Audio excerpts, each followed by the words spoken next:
gonna see. We gonna see.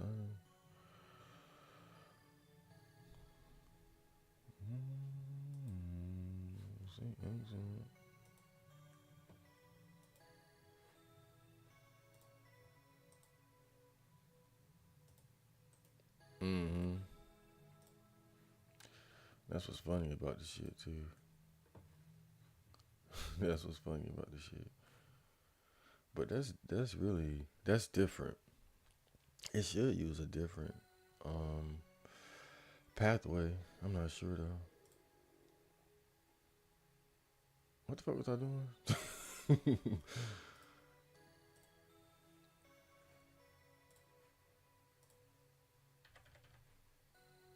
What was that dream I had last night? What the fuck was that dream I had last night?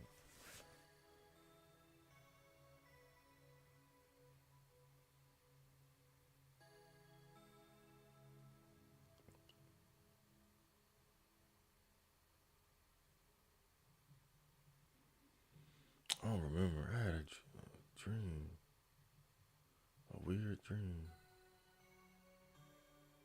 Hmm. Maybe it'll come back to me.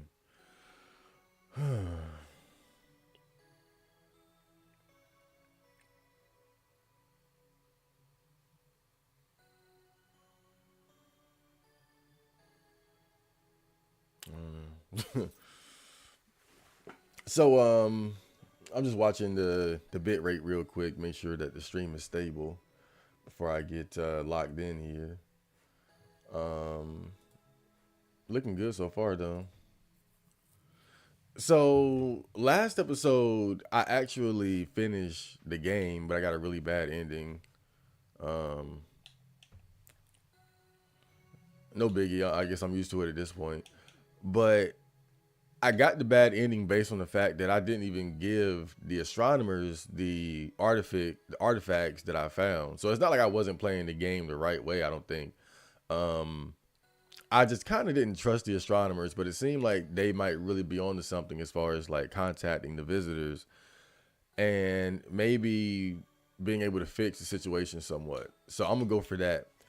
And so the issue though was that I already had two of the artifacts, the CCTV footage, and I also had the painting. But let me see. I needed the photo, and now we got that. Or Lyle is working on it, so we should be giving it tomorrow. But it was the last one, the manuscript that I couldn't find. Well, I finally figured out where the manuscript is at, and it kind of just came to me all of a sudden. Like I was looking high and low, and actually I found the Jupiter disc too. I found the Jupiter disc too, but I don't know if I can use it because or to get where I want to go because I don't have the void disc anymore. And I was like, I might be fucked, man, if I need that void disc, but I don't think I do.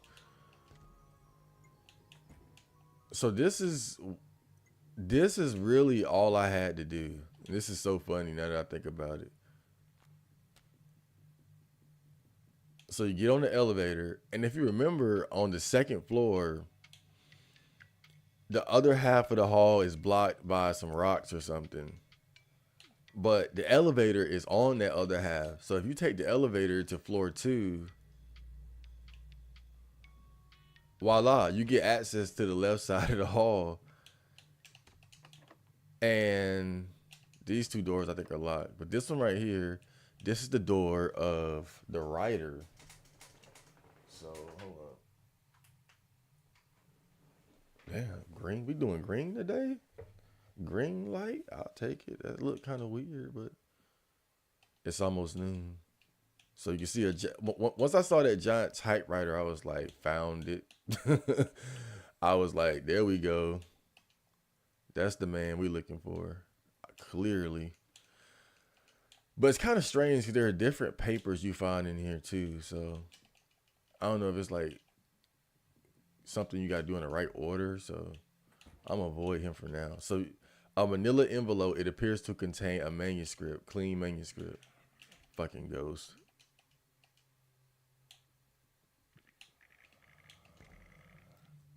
Okay. You hear a small chirp. That must be a roach in my bag. Let me check real quick. Yeah. You try to grab it.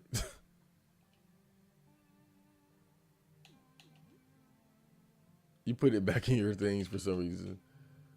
I wonder is there any way to like repair my relationship with the roaches? They're pretty relentless, to be fair. What was that movie I was watching where they were talking about roaches? They said human beings have been here for have been on Earth for like 2 million years or something, and roaches have been here for like 100 or hundreds of millions or something. Basically, just illustrating that compared to roaches in terms of like longevity, we don't compare. There's a half-written page in the typewriter. It doesn't seem to. Okay. Like, I wonder, do I gotta grab this? Okay. There's a half-written page in the typewriter. It doesn't seem to make a lot of sense on its own. So I'm wondering, like, do I gotta read these first? Crumpled manuscript. You quickly flip through. It seems like incoherent rabbling, just complete nonsense. Clean manuscript. You begin reading the manuscript. This seems like a noir detective story. You quickly flip through. It seems pretty normal. So I can't. I think the only way you can grab it, you got to defeat the typewriter monster, and so that's what we're gonna do. We're gonna deal with him.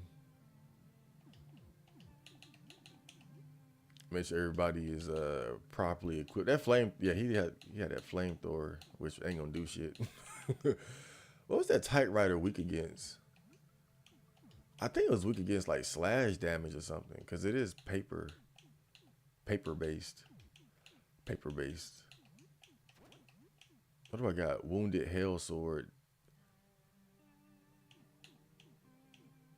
Rat Claws. What's the? Let me see. Great Sword. Oh yeah, that's that fungus blade. Not very useful. Venom Dagger, Damage Mace, Sledgehammer, Combat Knife. Shit, I don't know if he'd be even good with that. I don't think the gun was very strong against that thing though. I'm gonna give him the Combat Knife. I think that typewriter could put us to sleep too. I think it could. I might give him the gas mask. Like I could have sworn that thing is some weird shit. Play. Welcome to the stream. Hoping I can wrap this up and get a better ending than the last one. But we'll see. All right, let's take him down. The hunter had come face to face with his greatest fear. Ahead of him, the most dangerous beast, the many-headed Hydra. The beast had not yet noticed him, or so he thought.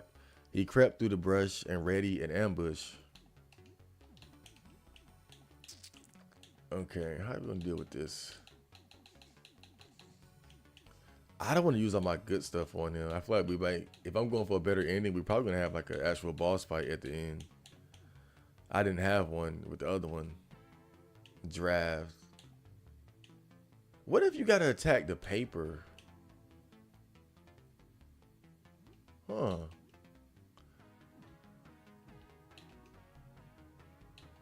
Like that would be interesting. Deep cut. Okay, I'm gonna try to hit that draft. Explosive bolt.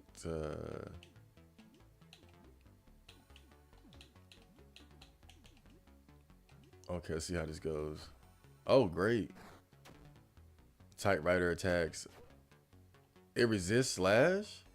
It's paper. You cut off the draft. Okay, the typewriter is burning. You prevent the monster's written attack. Yeah, the written attacks are dangerous. The hunter knew he had to blind the beast to have a fighting chance.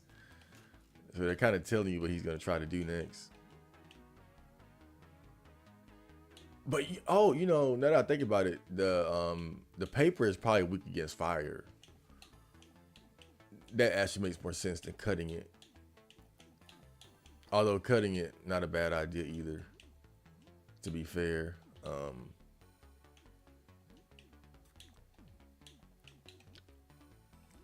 but we're gonna deal with this guy. Special, stalk, stab, stab him, deep cut, deep cover.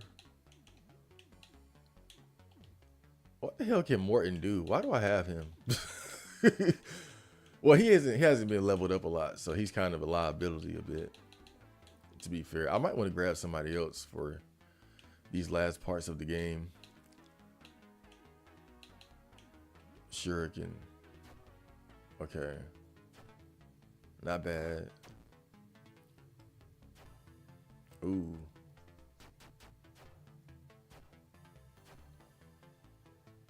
You cut off the draft. Okay, you prevent the monster's written attack. Typewriter is losing his temper. The hunter knew he had to blind the beast to have a fighting chance. He might become more dangerous if I don't allow him to do it. Now that I think about it, but we'll see. Bear hug the typewriter. Okay. But let's make sure we get that paper off. We're gonna fuck with him.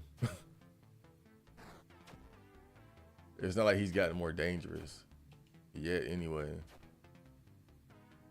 You cut off the draft. You prevent the monster's written attack. The typewriter goes berserk. Ooh, ooh, ooh, ooh, ooh, ooh, ooh. The hunter had ready to trap the poison the beast. So he does kind of get more dangerous when you don't allow him to use his manuscript power. Okay. The manuscript power is kind of bad too, though. So it's like pick your poison. Because I remember, I think one time he put all us to sleep at once, which obviously isn't good. Jump attack, screamer. Okay. We gotta get rid of this guy. We can't play games with this dude. He's pretty dangerous. He's actually probably one of the more dangerous bosses I've even dealt with. I say in the whole game.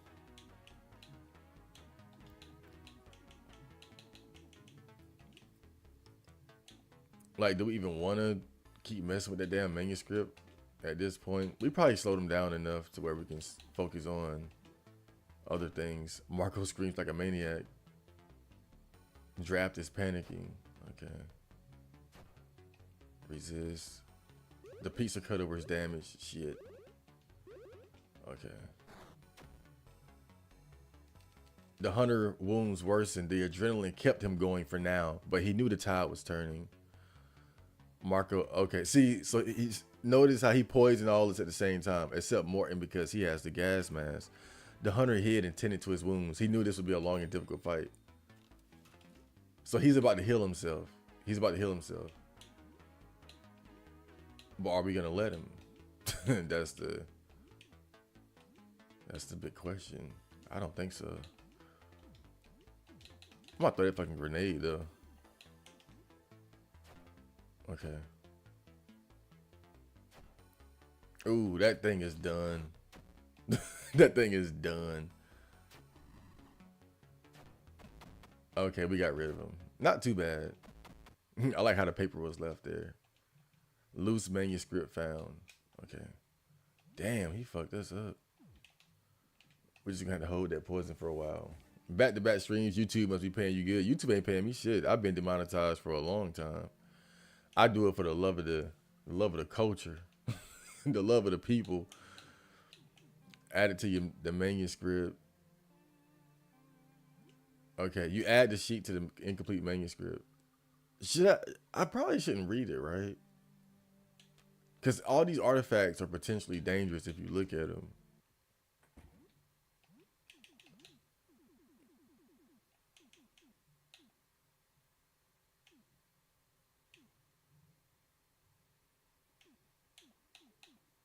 Yeah, I don't know. I might look at it later, but I'm gonna save before I look at it because I think it's potentially dangerous. But anyway, we got that.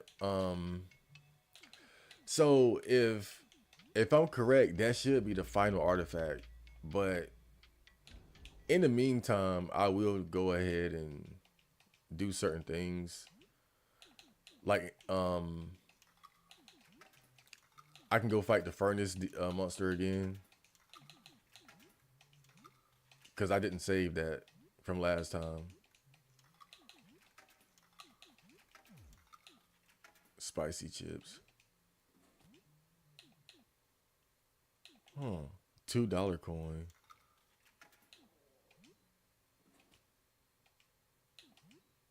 You got the last one.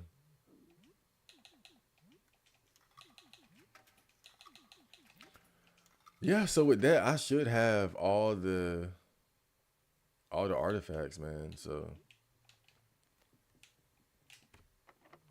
oh, this is Sybil's door.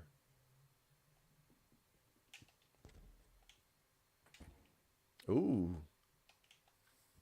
and I can save.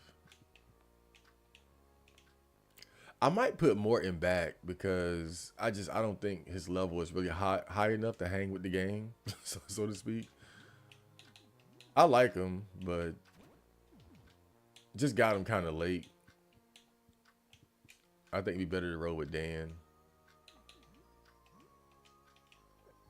Wait,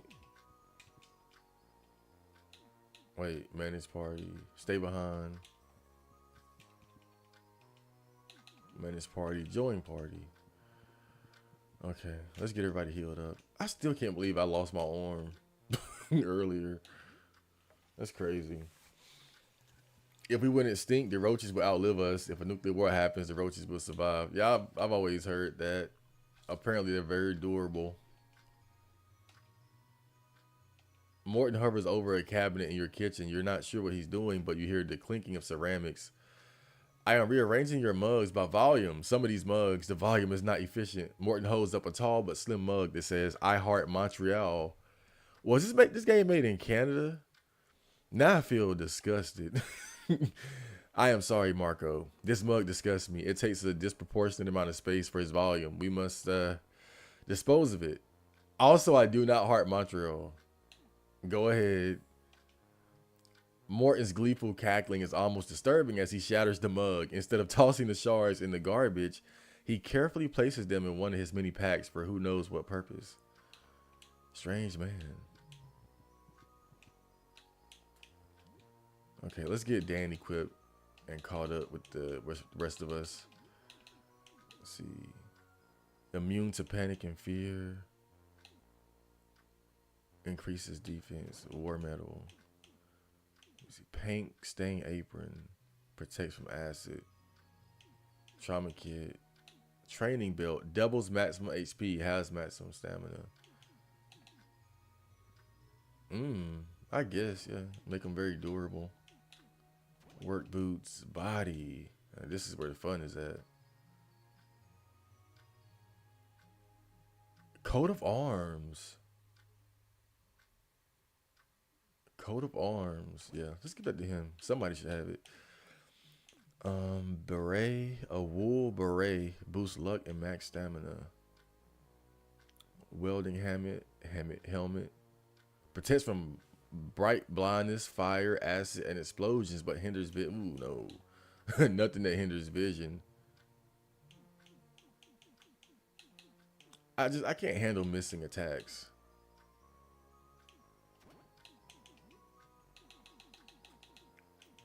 War rifle, shotgun.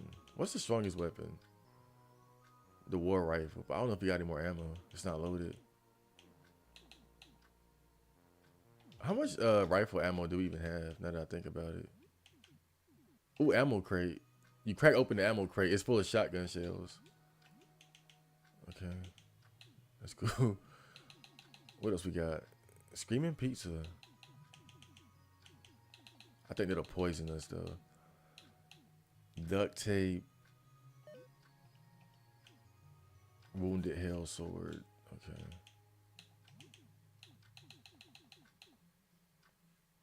Flame. We got plenty of flame boats and acid boats. That's cool.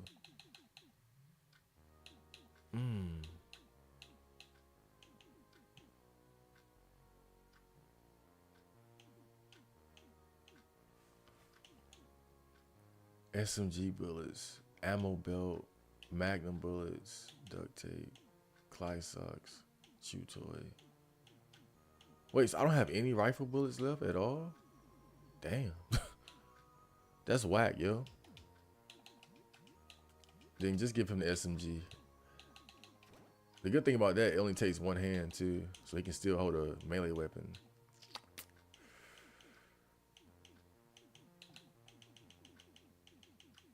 What type of weapon should he have though?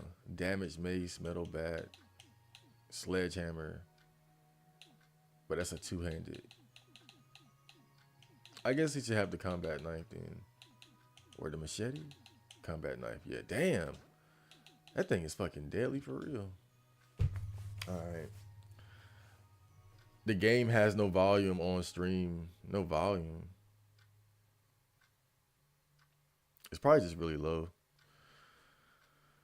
I turned it down to about 20. I turned it down like pretty low.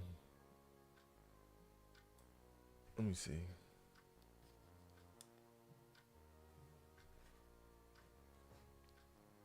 Let me check something.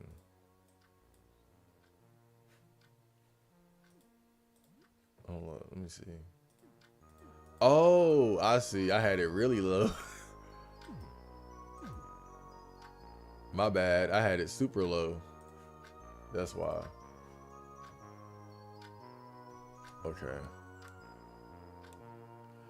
I forgot that I turned it down when I was exploring, trying to figure out what to do next. Okay. Well, we overcame that crisis together. Damn, we could still use some more food though. Kind of beat up. We got plenty of food, man. That's so cool. Raw beef with the frozen pizza. Beef pizza? Don't tell me. Meaty pizza. 3 times leftovers. Okay. Move that damn mouse off the screen.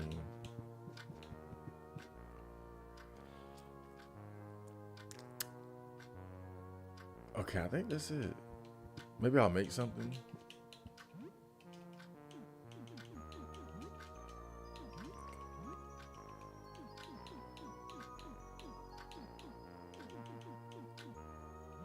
Vinegar. Okay. All right, that's cool. The real crisis starts this month with the government shutdown. No more food stamps or benefits. I thought I saw an article that said that a judge ruled that they must continue the food stamps.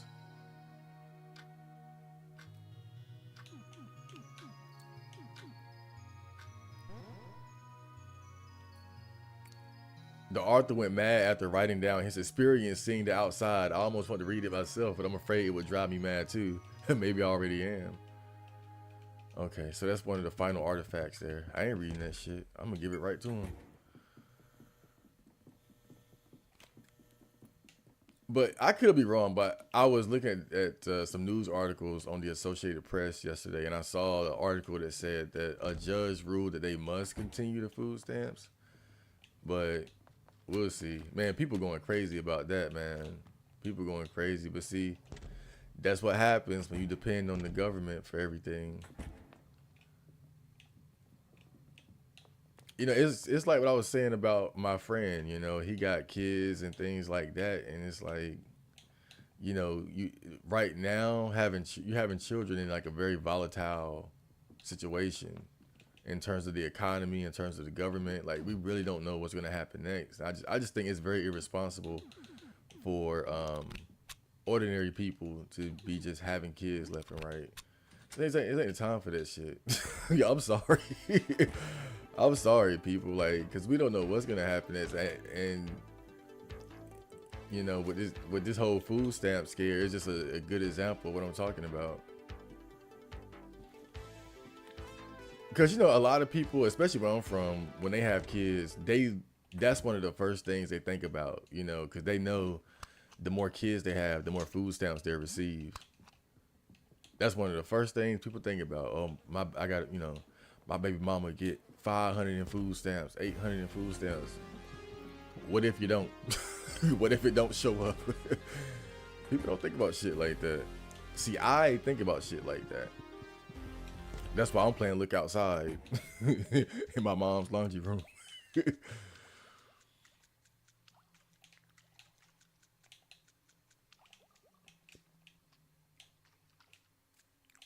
With money saved up on the side, I might add.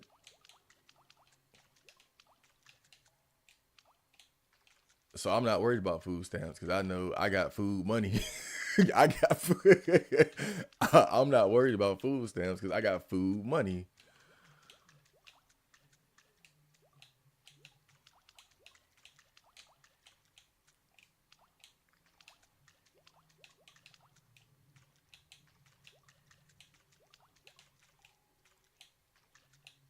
The craziest thing to me though is like, I'm probably one of the last people in my friend group to get a job ever, but I'm probably the first one that was actually able to save money. And that was one thing I never understood about some of the friends that I know. Not, I mean, not all of them. I do have like some friends that are more like responsible. Like one of my friends, he actually got a food truck right now. I had bought a funnel cake from him. Got saw his truck parked by the like downtown area. I said, "Oh, let me support my friend." Went there and shopped with him a little bit, chopped it up with him. But a lot of my friends, I noticed when they had jobs like way before I did, they would work a lot, but they never saved money. I never understood how they stayed broke all the time. Like people are really just stupid with money. That's one thing that I've learned. People are really stupid with money.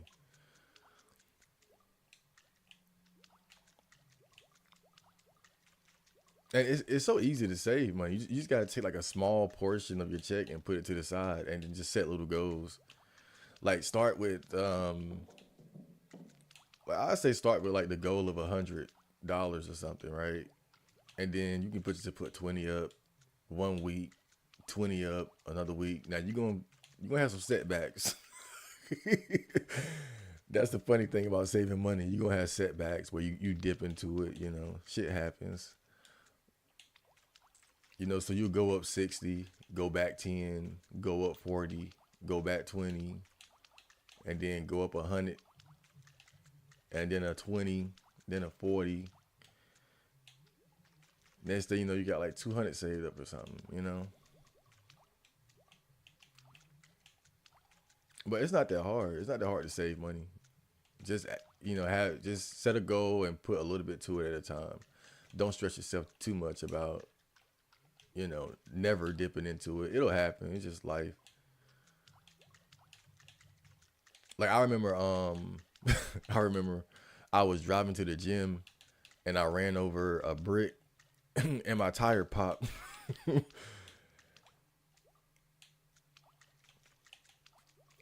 And I had, you know, just it was one of those unexpected things. And so I had to get another tire. My mom was nice enough to, put a little bit of her money with the tire, but I put like half in too. So again, shit happens. So you end up going into your savings or not being able to put any in your savings, shit like that. But if you consistently make it a goal, you can save money. Like I said, start with the goal of 100, then try to double that, then try to double that, then try to double that. That's the best way to do it. But I've seen so many people work for years and years and just not have shit. I never understood it. I was like, how y'all didn't got no money saved up? Y'all niggas work. But see, that's where your habits come into play. What the hell is that furnace at? I know it's down here. I think I got all the ticks too. But yeah, that's when your habits come into play. And I think that's why it's easier for me than probably some of my friends because I don't drink, I don't smoke weed, I don't smoke cigarettes, I don't trick, ain't got no bitches. I live with my mom, so it's easier for me. But they had a lot of advantages too. You know, it's just they didn't take it.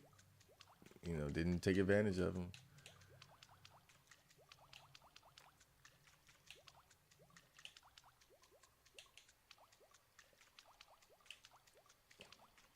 I don't know. It's weird. It's like people start making money and then they live at that level. If that makes sense.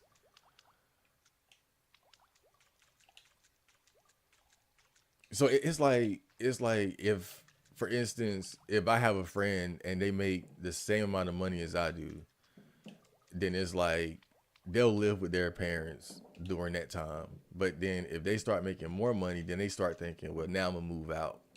But when you move out, now all your money going in rent and shit, and so you can't save money. That's why I think that's kind of the backwards way people think. You know, is like it's just like celebrities. They start making a lot of money, and so it's like, oh well, now I can get a $200,000 car. Now I can get a mansion. Whereas if you just say, okay, I'm making a lot of money, but let me stay at like a middle class level, you'll save more money, and you won't end up like broke athletes and shit like that. But people don't think like that. It's like they make more money and then they feel like I gotta live at that level, and then you can't. But that's how you stay broke. That's how you can't save money. I feel like you gotta live about 2 or 3 levels below how much money you make. I really have to because I don't make. I ain't got no damn choice. But if I was making twice the amount of money I was making now, I'd still stay at home because then I'd be saving crazy money. I'd be saving wicked money, boy. I had stacks. Radiating heat from the furnace stings your eyes. You feel like a knight approaching the dragon's lair. Getting any closer would be foolish. This motherfucker is dangerous. Off the rip, you take about damn half of your life in damage. Not a fan of this guy. What's his weakness again? I forgot what his weakness is. Might be acid. Let me try that.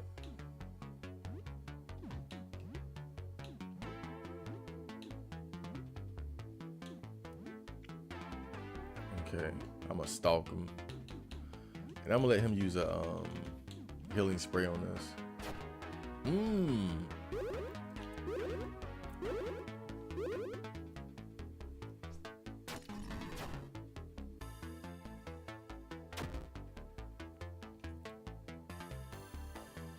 Helen stalks him. Oh, okay. I think when he is when you see him like heating up, he's gonna unleash a really bad attack basically,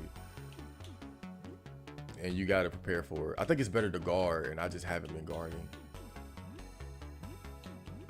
I was really being kind of stupid about dealing with this. Calm intro. Okay.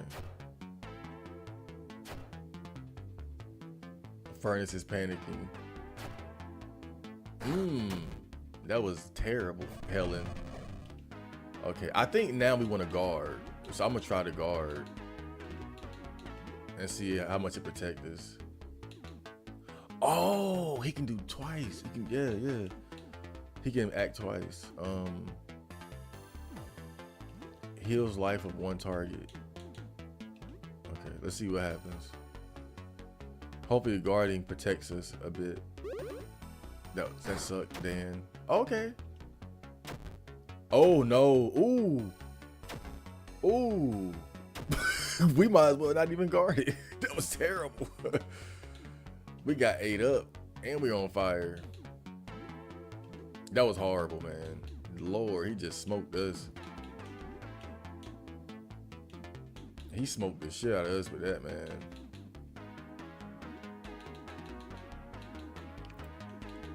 Man, I can't even lie. Like, that was embarrassing. I said, let's guard. Let's guard. Let's guard, guys. What do we got? Tonic.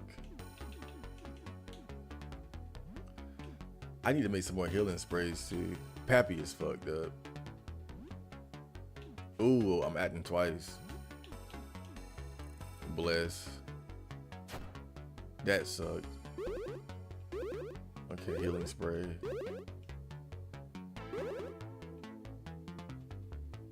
Marco is blessed. Pappy is blessed. Helen is blessed. Dan is blessed. Okay. Furnace is stunned. Furnace is still okay. That's great. Now we can really start getting to work on this guy. That stab sucks though. See, pale fluid, acid flash. Just do it. SMG shot, SMG burst. Ooh. Acting twice now. Okay. This is a good round right here. 32, 34, 59. Ooh, 34. Dan. Oh, 33, 33, 32, 34. He shot his ass up.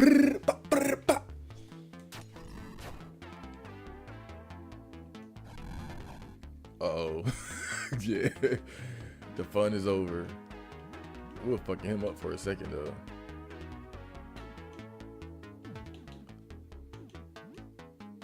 Man, let's try to just get rid of his ass. Let me see. Yes, we got him. We gotta have him now. Okay. 32, 33, 33, 29, dead. Yo, Dan, you official. Dan is official now. He a real one. I'm with it. Marco, I must continue my legacy. I'm a manager at McDonald's and survived a rough life. I need to be remembered so people know know I am somebody. Marco is no longer blessed. Dan is no longer blessed. Yeah, man, I'm never gonna be one to try to like. I can't tell somebody, whether or not they should reproduce. It's not like they listen to me, but all I say is just don't be broke. That's all I'm saying. I'm not an anti-natalist type, because you can have children that are glad they were born. I'm glad I was born. My life got off to a rocky start, but I'm happy to be here now. So that's why I'm not an anti-natalist, but I just say be prepared because I feel like you owe it to your kids. And I hate that shit because I hear people, it's like they pat themselves on the back for like struggling with their kids, sacrificing for their kids. But I feel like sacrificing for your kids, like it starts before they're here. Like sacrificing for your children and doing for your kids. It starts with like the life you build before they're here. Like how you prepare for that, who you choose to be with and things like that. And I hate how normies are allowed to pat themselves on the back for like struggling with kids instead of actually properly preparing to have them. That's why I'll say just don't be broke. Just don't be broke, man. Stack some racks, have a plan, be selective about who you with. Like it's a lot you can do to make the process easier. But most importantly, who are you as an individual? Like what skills can you pass down? What mindset, mentality can you pass down?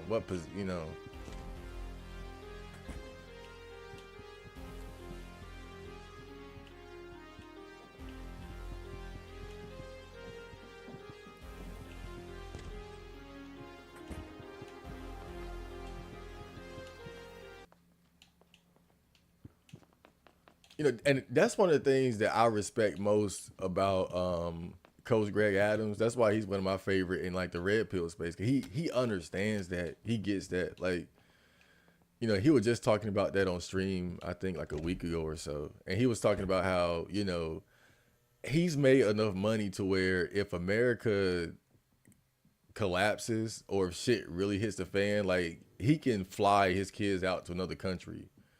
But his kids are adults now, but still, and he could pay for their college, all that. Like he got them basically secured. But he understands like that separation of class and how putting yourself at a certain income bracket insulates you from different problems. Like that's what it means to be prepared to have children. Is putting yourself at a higher level to where if something does happen, you can protect them from the bullshit. It's like when you look at the war in Ukraine and how the men are being drafted, like kidnapped off the street. those are mostly like lower class men and stuff like that. You know, if you came from a rich family, they would have flew you the fuck out of Ukraine like probably like a week or two before Russia even invaded. Like that's the difference that being prepared makes, is that you're ready for stuff like that. Like hell no, yeah, I'm not going to war. Let me fly to Puerto Rico.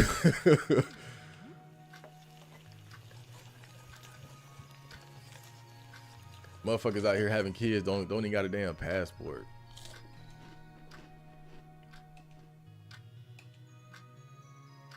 Morton sits at the table eating his food. He's muttering something under his breath, and you can just barely make it out. Leucistic echolalia porphyrogeneture ropholic incus. I don't know what he's talking about. Just let it go. The one thing you've learned about Morton is that he has his processes. Interrupting them can lead to unwanted results. You hear a knock at the door. Damn. Let's see who it is. That's the video game dude.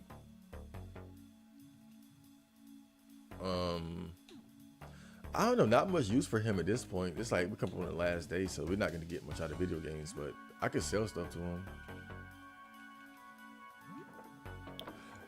So in my other save, I bought the game that, you know, when you buy his favorite game for $60, I think, or $120, he'll buy it back for $200 because he didn't mean to sell it to you. And so my other save, I kept the game. But if you keep telling him you're gonna keep the game, first he'll offer you money, then he'll offer you a weapon, and then he'll let it go. But I completed that game, right? And you know, you get skills after you complete games in this game. And you get like a skill called Meteor Strike. But the problem is it costs 999 stamina to use it. So I can't even use it. So I don't get, like, if that's supposed to be a joke on the player or what. But I don't imagine you could ever get 999 stamina. Like, nobody's gonna play this game long enough to level up that much. There aren't even enough enemies for that. I still got the dirty magazines. Backgammon set. I feel like that was probably a bit of a troll though. Unless you can somehow get 999 stamina. I don't know, but the game ain't even that hard once you get used to it. It starts off pretty challenging, but I think this is the kind of game that it rewards the player that is willing to explore. Just don't be lazy about your approach, and it's not too hard. Alright, yeah, we don't need all this shit. Yeah, we got all the artifacts. I could just wait things out, but you know me, I like the game, so I'm just trying to play it normally until the last day. I'm gonna go to that shop actually and see if we can buy anything of value. I got 1,000. I got a band on me. Let's go. I got a whole band, baby. Hellbreaker, welcome. Because you're older and more mature at this age, but when you're young, you're more likely to spend money on partying, women, flashy clothes, etc., not thinking of the future. Now, I'm not saying that's not a factor. I'm not saying that's not a factor, play. But I can, like one of my friends, for instance, like we're the same age. I'm like a month older than him. And there was a time when he was making way more money than me, and he wasn't saving and doing things like. And to be honest, I think even when I was younger, I think I would have, like, cause with me, I think even when I was younger, I'd say probably by like 25, I would have figured it out. And I'm saying, like, if you in your early 20s, okay, I give you a pass. I give you a pass for that. I give you a pass for not saving. But I'm saying, like, even watching them work up into like their mid 20s, late 20s, early 30s, same habit. That's early 20s, I got you. Cause especially with you being like new to money and shit like that, I can see early 20s me blowing money on video games. I gotta get a big video game stack. Right? So I'll give you that. But I think the issue for me is that they continue that habit going into like our mid and late 20s. Like by the time you should have figured that shit out.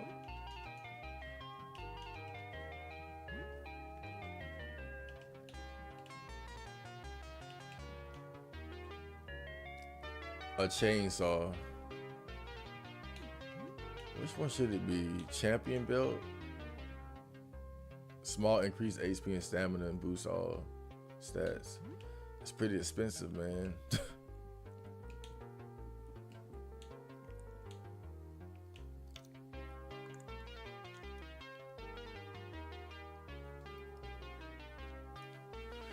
But again, it's like, I don't know, cause like it's like the second I started making money, even a little bit of money, like I was being more responsible about it.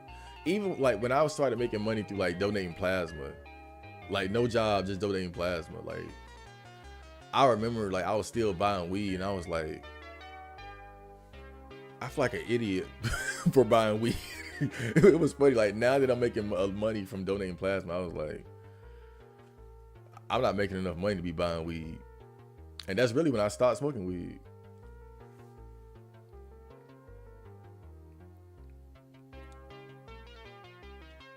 Damn, chainsaw. I think I'd rather go for like a defensive item though.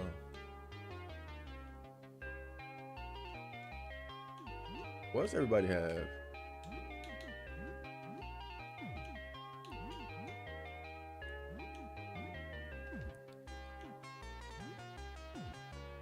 Increases melee. Okay, I wouldn't get that there. Training belt. Oh, I could use that for sure. Increases attack, ballistics, agility, and luck. Yeah. I kind of want that, man. I kind of want it. Most things that we buy break down and require maintenance, but when you're young with money, you're not thinking about essentialism. Yeah, I would definitely agree with that for sure. I would give somebody young a pass, especially when you're new to money, because it's things that you just want. Because I went through that even with the job I have now. Like there were just certain things I wanted. That's why I wasn't saving money like as soon as I got the job. But probably like I say about 4 months into having a job, that's when I started saving. Like the first 4 months, and that's what I'm saying though, bro. Like when is enough enough? Like it took me 4 months to get that bullshit out of my system. Bro, people have steady job for years and don't save shit. That's what I'm saying. It took me 4 months to get that out of my system, bro. Like I gotta get this, I gotta get that, I gotta do this. All right. But then it's like, how much shit can you how much shit can you buy? Like, that's why I don't get it. That's why I don't understand it. Like, how people do, like, what the hell do you only got so much time in your life to even do stuff. Like, I don't understand it. That's all I'm saying. I don't get that shit. You know, like one thing I would think that I would spend a lot of money on is like video games or something. But I know how to get that for the low. Right? It's like I can get a PS5 right now. But then it's like, bruh, I got the whole PlayStation 2 library at my fingertips. I got the whole PlayStation 1 indie game, Steam game, like whatever, man. So it wouldn't even make sense.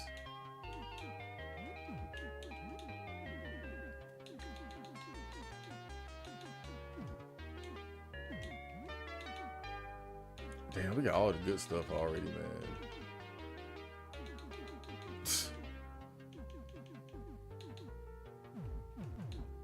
Damn, we got all the good shit already, bro. I ain't even gonna lie.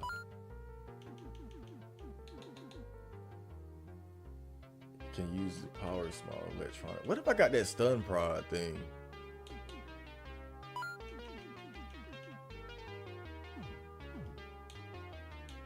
Damn. I might get the championship belt though. Yeah, fuck it. Cause I'm the damn champion. Okay, ballistics goes down, defense goes up a bit. Increases maximum HP. How much? Okay. I don't know if that was really worth it, to be honest. I'm not sure that was really worth it.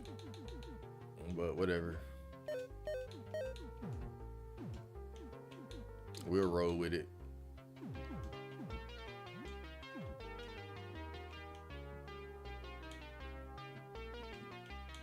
Did I ever get this guy the cassette tapes?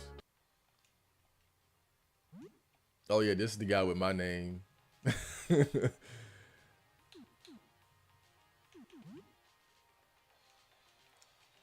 You want to hang out?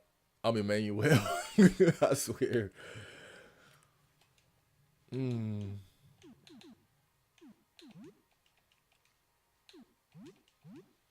Okay. I think you got to leave. And then he'll, okay. Before you go. Wait. Didn't I already get the arm thingy? I don't know.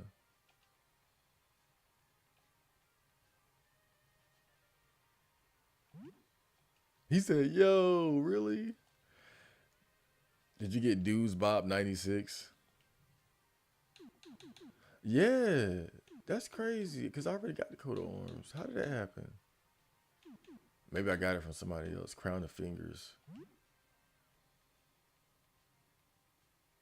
Normal attacks gain 30% chance to inflict. Okay. Alright, that's great. Back on the grind. Man, I would not like to ever even sell my favorite game. It means too much to me. I still got mine. I have an authentic copy of Bust the Groove. It's tucked away on my shelf up there. The funny thing about me buying that game, right? So it was $100 on eBay. So now we're getting into me buying dumb shit. This was like years ago though, when I had the part-time job. But a copy of Bust the Groove was running for like $100. I said, I gotta have it, bro. Like that's like my childhood. That's like the most, like, you know, some games just define your childhood as far as like nostalgia. Bust the Groove is that for me. So I bought it like a madman, but the game didn't show up at my house. And so I had to like file claims and stuff with UPS and eBay and whatever. And so they ended up refunding the money, right? But then the game showed up anyway. So I got the money and the game. It's kind of crazy.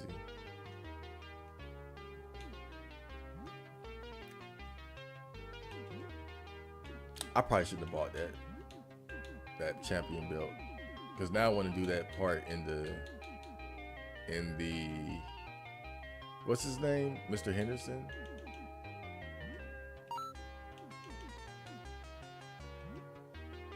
I sold Grandma's urn. Oh no. I don't think I'm ever gonna get the Gatling gun, so I'm gonna sell that, the ammo for that.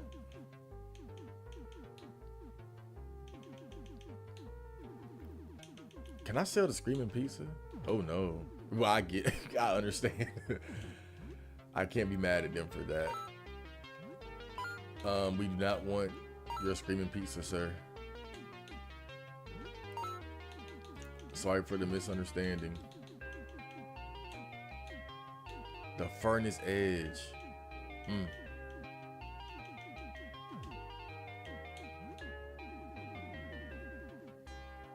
Crown of Fingers. I wouldn't use that anyway. Beret. Yeah, not into it. War Rifle. Super Slingshot. Old Rifle. Okay. That's loaded though. Oh well. Oh well. Tie. Okay. Welding helmet. What? That shit's worth $320? Protects from bright blindness, fire, acid, and explosions, but hinders vision. That's like the most. That's one of the most valuable items I have. That's crazy. Damn. I ain't know, bro. All right, I think I got enough money to get that last disc, even though I'm probably not gonna use it. But you know, it's for the culture. It's for the culture, man.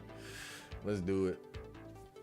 Some people will remain stuck in the hood for life. Product of the government. Coach Greg understands the game. The free agent lifestyle is important for all men. You need the ability to move around. I gotta do a review of that book too. I actually bought that book to support the homie. But yeah, you know, I think once you start realizing that the system is actually working against you, then you know you have to become, as he would say, a free agent. You know, you got to keep yourself free. You got to keep yourself somewhat unattached and away from the system as much as possible. You know, like that's why it's not smart to do something like get married nowadays, because that's a system contract to of the utmost.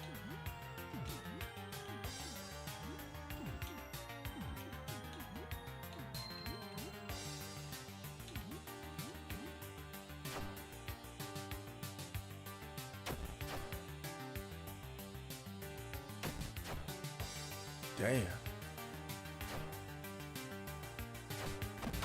Yo, we handled that guy.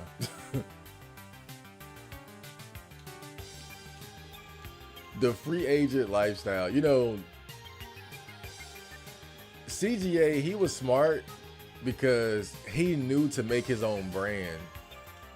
You know, like as much as I like MGTOW and Red Pill and all that, you got to separate yourself from that, like from that core group in a way. Like it's okay to start off there, but at some point you got to like find your own brand, you know, that can better represent your specific message, I would say.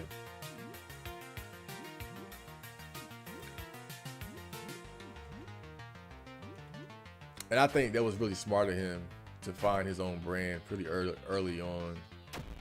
But if you think about it, again, free agent lifestyle is just, it's like a more detailed explanation of MGTOW and Red Pill ideas. But again, it's important to find your own brand that you can stand on that represents you as an individual.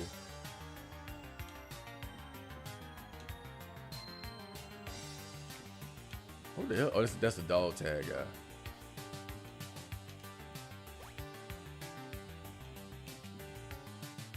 Look at this dude. You still owe $600 in rent. That was your last payment. Yeah, so this was the last part of the Henderson, the landlord dungeon that I didn't get into. I didn't realize there was another area.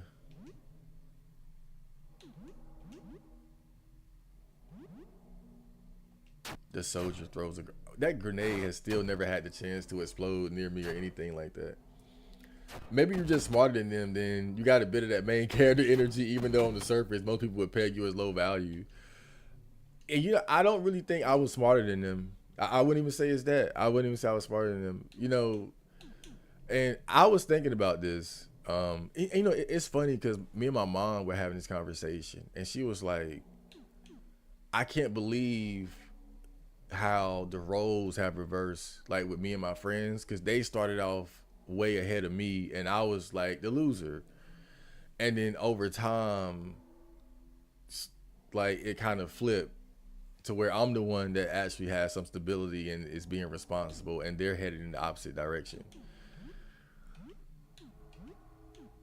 And my mom would know that better than anybody because she, you know, she watched me grow up and she's seen the friends that I had. And like, I was always the weak link out of the group as far as like getting ahead in life. Like, I was cool as far as like being the weird music guy, but as far as like anything stable, like car, making money, bitches, clothes, like I had nothing like that. So like all my value was just in being eccentric and, you know, knowing how to make beats and stuff like that. But I don't think I was smarter. That's the thing. I think what made me and my friend group a bit different was that, not that I was smarter. I think we were all pretty bright. To be honest, I think all of us were bright. You know, we had our strengths and our weaknesses, but we were all bright. To grow up in the environment that we did and to not get caught up in a lot of the pitfalls that young guys get caught up in, I think that's what made us different. I think that's what made us all different. But I think what separated me from them was that I never tried to be a normie. Oddly enough, I think that's what separated me from them, was that I think I was more of a free thinker than they were. And I think they bought into certain things, like ideas that didn't really suit them in the end, you know. It's like, I remember one time, like, this is a perfect example of what I'm talking about, right? So with one of my friends, you know, he's in a very toxic relationship. He's always been in toxic relationships, right? And, you know, he'll be telling me his problems and shit. And so he was telling me, like, this one situation where, like, I think his girl had, like, disrespected him. And, like, I told him, like, I wouldn't put up with that shit. Like, ain't no way I deal with that shit. And then he was like, well, she gonna leave you then. And I'm like, okay, right?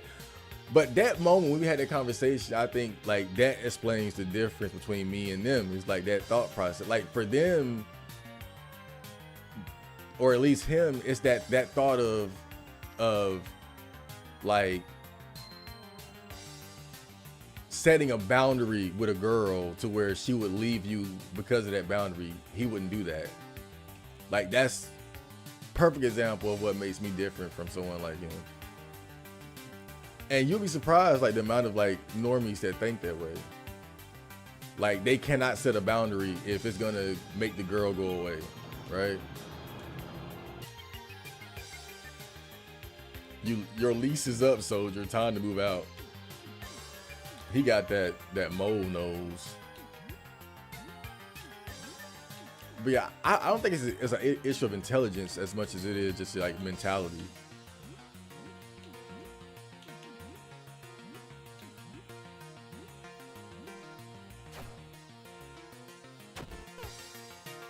Like, for some guys, it's literally like a crazy idea that you would set a boundary with a girl and not allow her to disrespect you relentlessly.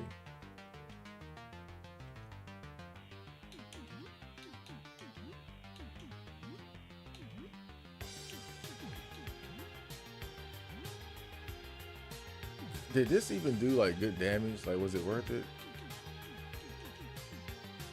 No, I might just bear hug the dude.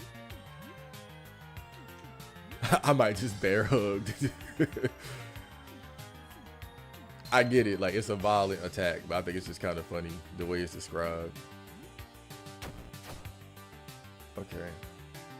That was a nice hit. Okay. Okay. Yeah, Helen's the one that's hitting hard right now. I probably ain't doing shit.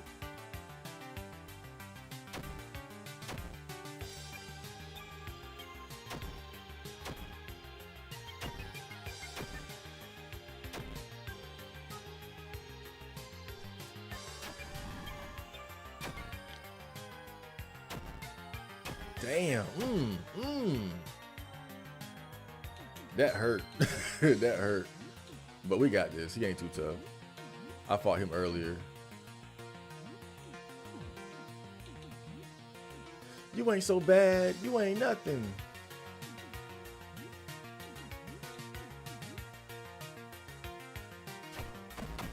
Man, I swear, like, that fake Michael Jackson that was in that the episode of Martin when they went to Hollywood. That shit was hilarious. You ain't bad. You ain't nothing. You ain't so bad without your boys. I wonder what Mike thought about that. I know he's kind of sensitive about being made fun of, but I think that was like a good parody of him, because it had him beating up Martin in that episode.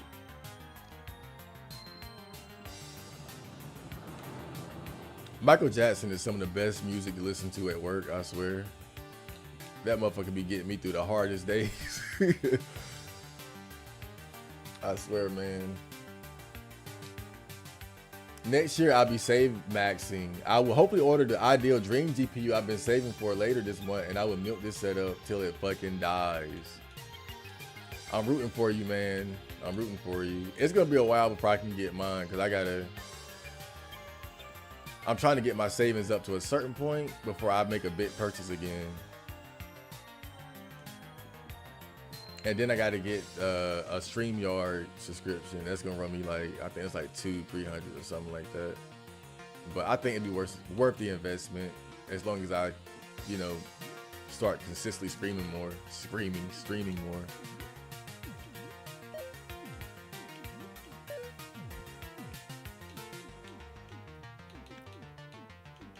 Leftovers. Oh, cool. Yeah, enjoy. Enjoy, baby. Nipsey Hussle said it best. You need to invest your money into assets, not liabilities. A new car, gold chain, or expensive clothing are liabilities because the value depreciates over time. Got to invest. Yeah, that's something else too I gotta look into. Like, saving money is great, but you also gotta know how to like invest too. Right now my focus is just like saving, But I think once I get my savings up to a certain point, I'm gonna start looking into different ways I can invest, just a little bit here and there.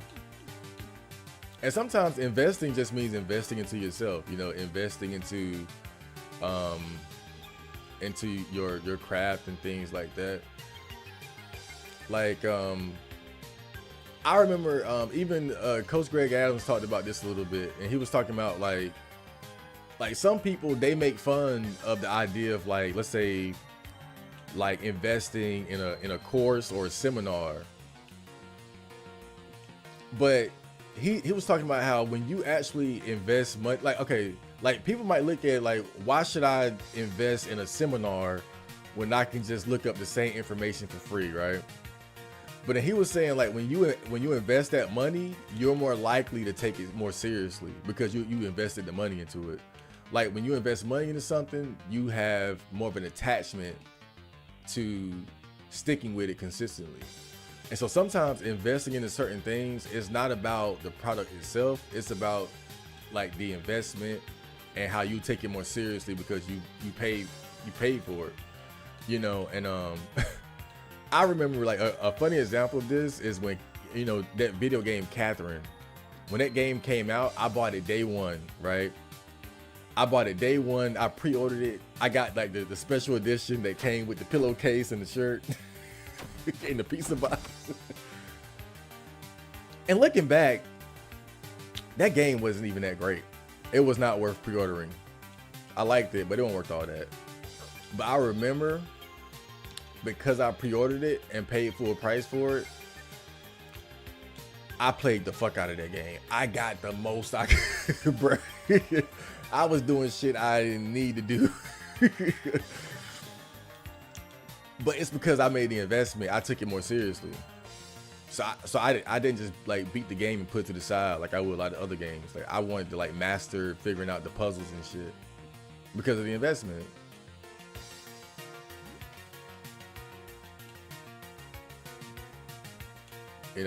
Even like, so I know how to make my own music. I make my own beats. I can write my own shit. I got my own studio set up. But if I paid for studio time, I bet you I would get the song done even faster because of the investment.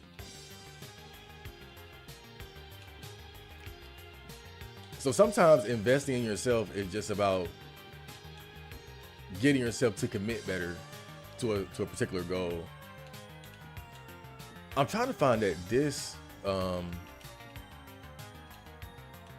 I'm trying to find that damn disc thing, but I forgot which door it's in.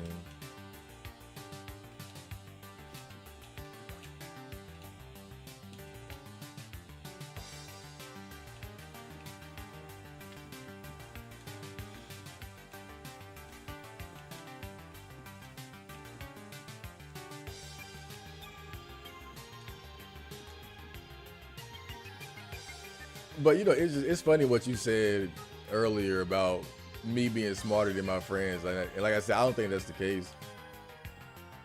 Because you have friends like that, right? I think we all know people where it's like I'm not gonna say like they're stupid, but it's just certain things about their character to where like you're not surprised when they fuck up. I put it like that.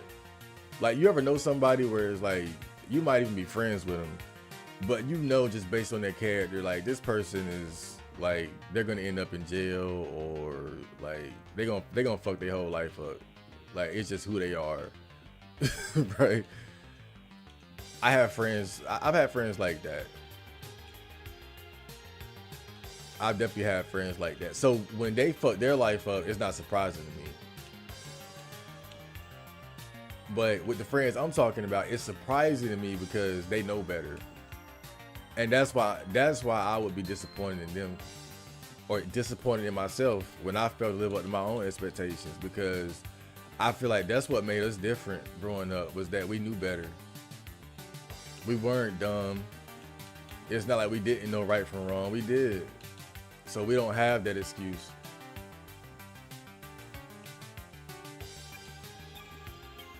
Like sometimes it's that simple, like just knowing right from wrong. And I think that's why I put us all on the same level, because I think that's the advantage that we had.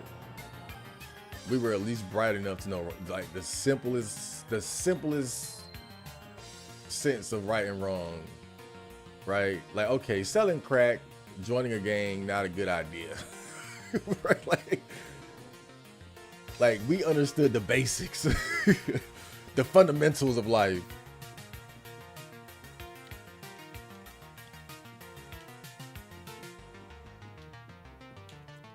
And I felt like with that, you know, if we could figure out our weaknesses and lead into our strengths, we could figure things out.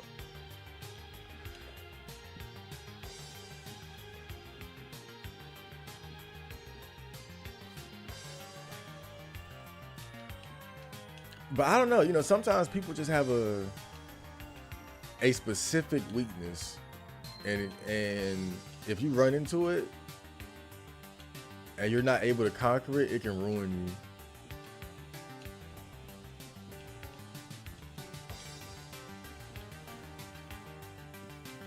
That's why I was always really careful about what I introduced into my life.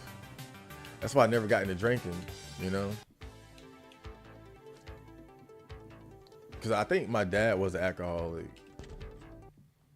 And, you know, they say sometimes that shit runs in the family. So that could have been, you know, my weakness. That could have been what would, you know, prevent me from having stability in my life. All it takes is one. All it takes is that one thing, bro. I'm telling you, like one vice, one habit, that's all it takes, and it can ruin all your potential and any chance of you finding like happiness and stability in life. That's why you gotta be careful about what you accept into your life, into your presence, and things like that.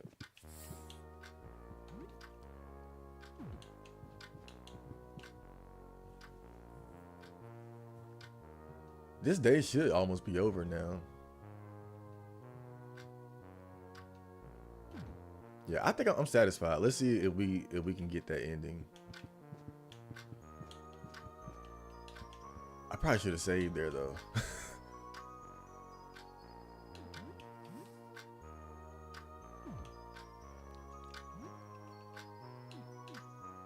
Wake the Blood Knight. I never played the unlabeled cartridge. Okay. Reptile Football. That's why they took out Nipsey Hussle. He had the potential to elevate the culture for the better, like a Malcolm X type dude. The thinking man isn't valued in the black community. I think he got killed because he was in the hood. I don't want to undermine your conspiracy though, because shit like that does happen. You know, like I'm still skeptical about Kevin Samuel's death, to be honest with you. Like that's one I think we kind of brushed over that a little bit too quickly, man. Kevin Samuels had a lot of potential to be a big influence on black culture. Like his rise was ridiculous. But I think, let's say Nipsey Hussle, his death wasn't a conspiracy. I think where he went wrong was that he was trying to fix the hood. Like he was trying to keep it real. I think that's where he went wrong. If his death wasn't attached to anything bigger than what it seems, I think that's where he went wrong, because he got killed at one of his stores that he had in like his local neighborhood. And you see that a lot with like when with black people, when we become successful, we feel a need to not necessarily like stay in the hood sometimes, but to like uplift those neighborhoods by giving back, creating stores or having like turkey drives, gift giveaways and things like that. But I think the intentions are good, but it would take a lot more than that to fix these areas. You're not going to fix these areas by throwing money at it or throwing like food around and stuff like that. You got to get to the foundation of what makes these areas dangerous and problematic. And really, these guys aren't in position to do that. Oh, yeah. One of my favorite people here. I think I'm about broke, though. I don't think I can afford anything for her. Yeah, Nipsey was really smart. He was a hustler, up and down, but I think that's where he went wrong. He was one of those guys that was like, let me keep it real, let me get back to the hood, and it found out the hard way that everybody in the hood don't love you like that.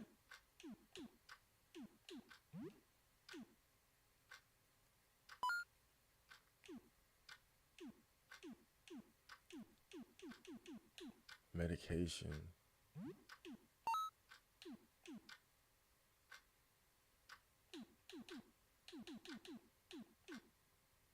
I guess.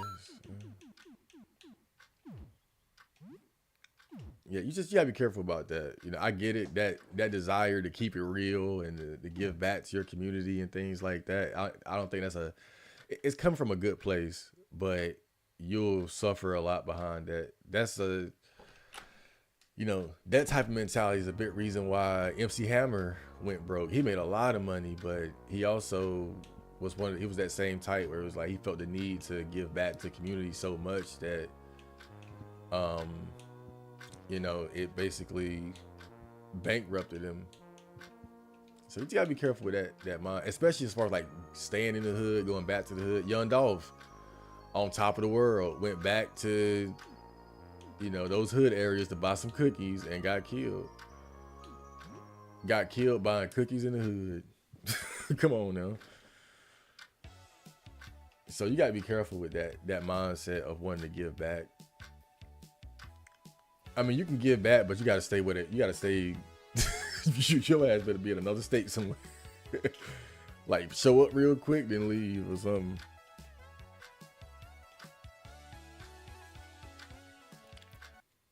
But that's what I mean when I say we all have our weaknesses, and you got to be able to identify those weaknesses.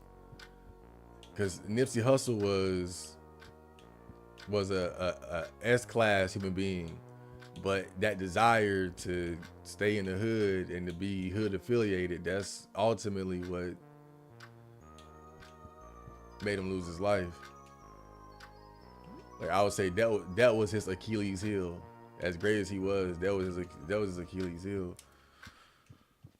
Sometimes your Achilles heel could be women. That's my friend. That's his Achilles heel. Like he's so responsible. He get good jobs. He work hard, but terrible taste in women. Horrific, horrific taste in women, and got no type of like dick discipline. That's his weakness. For some people, it'll be drugs, alcohol, cocaine, pills. Damn, all the people showing up. Damn, I'm good, bro. I'm just trying to pass time. Okay, he went away. Yeah, I'm just trying to pass the time at this point. We did everything that I wanted to. I didn't get that last disc, but I don't think I need it. So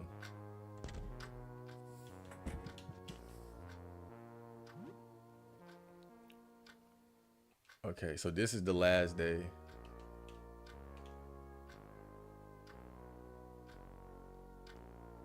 I'm glad that that black thing will not talk to you first.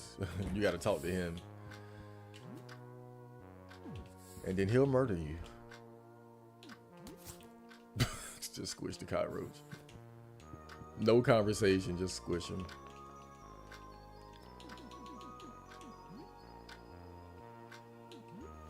All right, let's do it. How's the horror binge going? I haven't really started yet. I wanted to finish this game first. Last night when I got off stream, I went to sleep. That was the first thing I did. I went to sleep. I had a long day, and I just woke up like about 2 hours ago, and so I haven't really got started yet. I said, let me finish this game so I can just get this off my plate.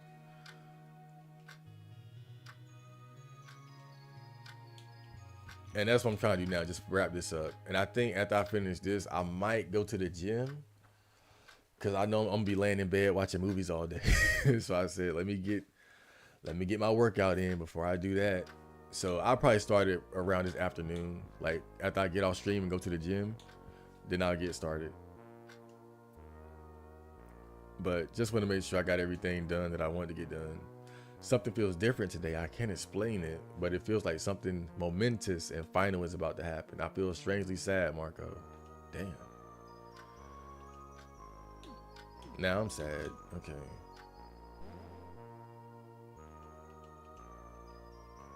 Okay. So let's go pick up the photograph from Lao. Hopefully we did it right. It'd be a shame if we didn't. Lord. People who would sacrifice everything and anything to not be alone disgust me. That's how I imagine you saying it. I share little in common with such garbage. The majority of my strife in life has been because of other people. Hell is other people. Hellbreaker. Hell is other people.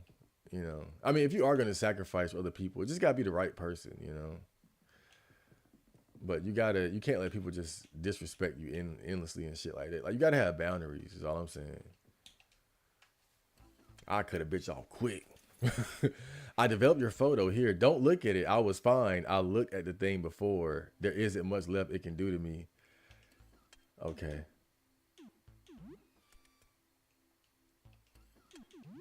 If you kill him, you can go in his dark room. But we got it. So we got all the artifacts, I think.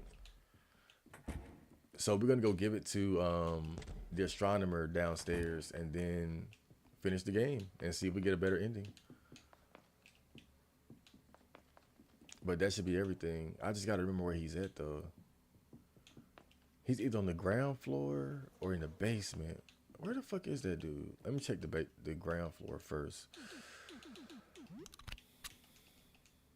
He's in one of these areas. Let's figure it out. I only feel at peace when I'm alone. Look, sometimes I do enjoy being around people. I'm not gonna shit on being around people all the time. But with that being said,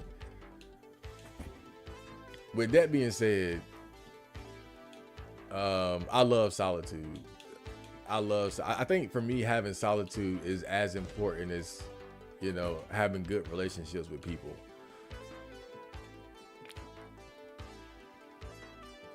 Because I do love people actually, but solitude is important. Like, so I lean more towards your way of thinking, Hellbreaker, but I love people too. You know, it's like I'll be at work sometimes and people they'll want to talk to me about stuff and I don't want to talk. Like, we cool, but I'm at work. I'm trying to get this shit done so I can go home. Like, that's my mindset. Like, I see people at work, they be having whole conversations and shit, talking for like 10, 15 minutes straight. Like, that really ain't me. Like, I go to work, I try to work and go home. But, you know, I keep it friendly. I don't try to be antisocial at work or anything like that. If people talk to me, I'll talk to them back. It ain't that big of a deal, but it kind of just a reminder of just how I am as a person, you know. Like, I have no problem going to work, putting on headphones and just doing my job and shutting the fuck up the whole day. The whole day. Not half the day, the whole day. I wouldn't have talked to nobody if I had to. So let's give him the offerings. So we have the photograph, a photo envelope. Does this hold the image of the visitor? Very well, we will take this. Okay. The painting, a carrying bag for a canvas. Did someone paint the visitor's image? Very good. Okay. CCTV recording, a magnetic tape. Interesting. We will accept this. And the last ones, I think I got to give them all of them too. Crumpled manuscript. It appears to be a manuscript at a glance. It appears like the ravings of a madman. Could a description of the visitor be hiding in these words? Yes, we will accept this. We have everything we need to begin our ritual. Please join us for this occasion. Take this key and these robes. We shall step onto the roof and behold the sky together. This ain't gonna end good, bruh. This ain't gonna end good. We about to get another bad ending, bruh. A gift from the cultists. This shit is nice though. The fence goes down, but bruh, this is not gonna end good. They said we're going to the roof to look at the thing, bruh. This about to be even worse. Man. But whatever this ending is, I'll take it. I'm not gonna stress about it. I'm not, because I put in the work to get these artifacts. I got nothing to feel bad about. You know, if they want to make yet another game where you got 80 bad endings, have at it. I love the game. I ain't tripping on it. Let's go to the roof and just go ahead and turn into a fucking Cthulhu monster. We got to. Let's do it. Let's wrap it up.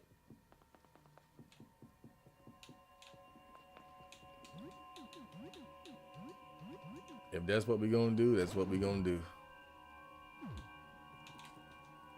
It's the door to the roof. Are you sure you want to go? There is no going back after this. What else we going to do?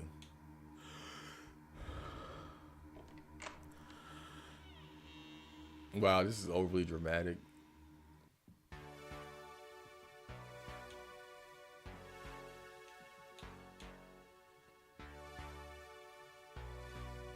You're outside. You don't feel any different. Damn.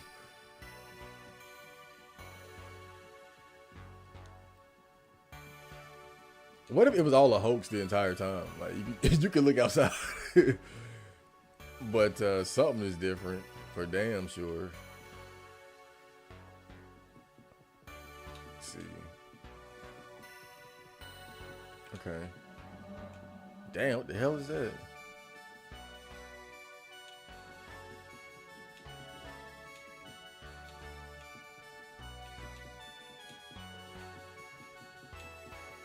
Okay. What's going on, dude? The time of judgment is upon us. I hope we are found worthy. Only a few preparations remain. These are the writings you found for us. Yes, a manuscript, the final lucid thoughts and observations of a writer who saw the visitor firsthand. This is complete nonsense, gibberish. It must have been written after the author's mind had completely gone. Alas, there is no coherent thought to be found here. I fear the worst. Was I not chosen? Am I not worthy to...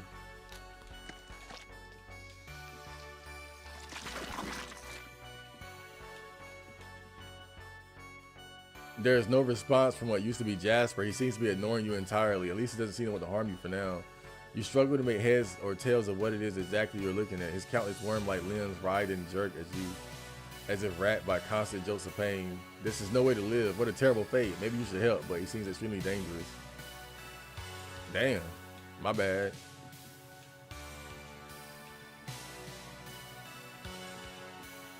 My bad, dog.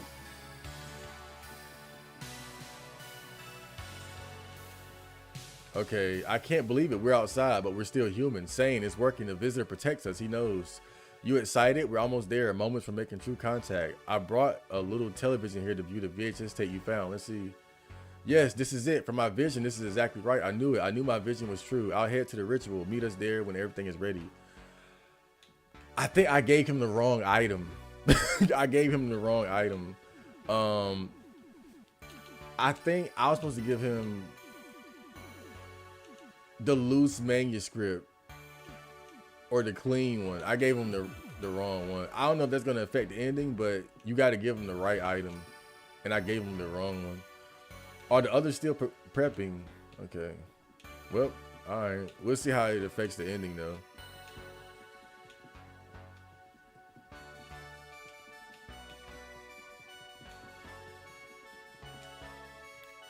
It's finally time. We're preparing. Oh, I'm shaking with excitement. Within this bag is a painting of the visitor.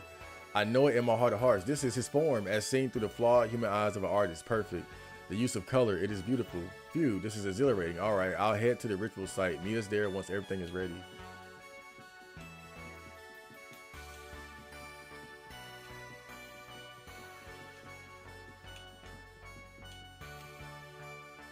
Greetings, compatriot. The time has come to prepare the ritual. You truly believe the visitor's image to be on this photograph. It's nerve-wracking to look, but I must. Oh, there is something here.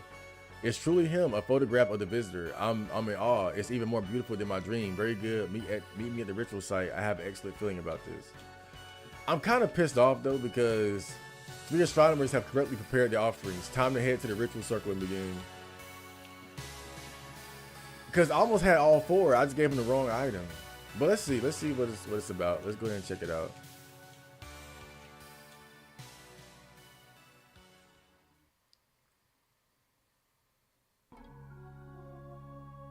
You look up to the sky. All you see is thick, dark clouds above. It's now or never, kiddo. We must now beckon the visitor to look upon us. But it's overcast. I can hardly see him through these clouds. Will he see us? He has to. He watches from light years away. You don't really think some clouds can stop the visitor. Let's get this started then. Oh, strange voyager, we have brought a recording of you. We seek to document you, commune with you. Oh, great observer, we have brought a painting of you. We seek to see you, commune with you. Oh, dark whisperer, we have brought a photograph of you. We seek to understand you, commune with you. We are begging you, listen to us. We look up at you now without fear. We ask you, do the same for us.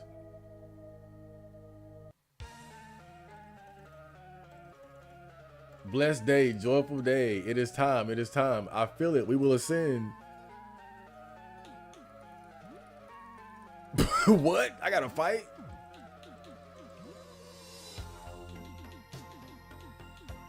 Okay. Damn. What the hell? Well, I mean, if it's on, it's on. Shit. Let's do it. Aster, Barrel are really... Damn.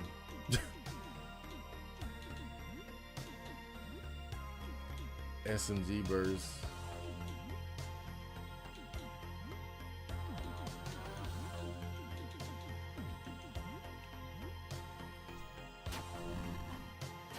Why would I need to fight them though?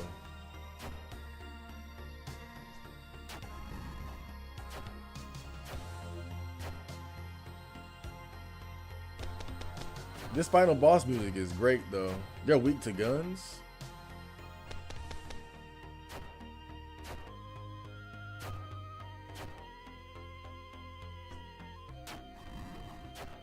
I'm just throwing everything at him.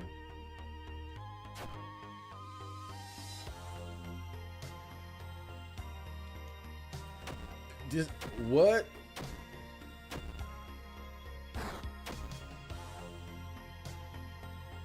That hurt. Okay. Oh boy, here we go. Firebomb.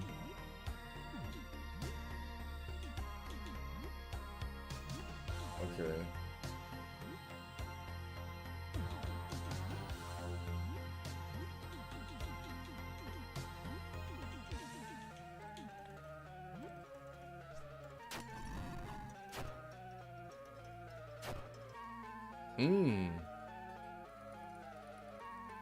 Helen falls asleep. No.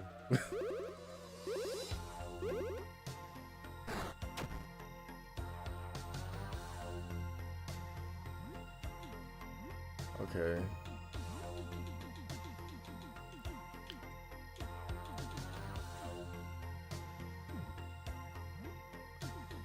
Huh. This boss music is dope, man.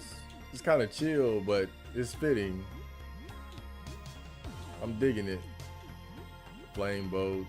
Helen is still asleep. Damn. Should I take the time to wake him up? Smelling salts. How can I wake him up?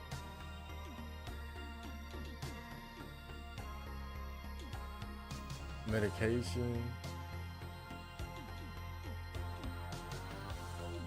Vulnerable to sleep.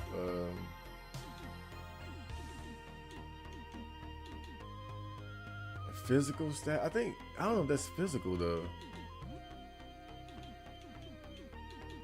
I'm a little. G-Birds, fuck it. Sorry, Helen. We'll wake up eventually. We'll tell you about how the fight ended, hopefully. Joyful Peak. Woo. I'm horrified.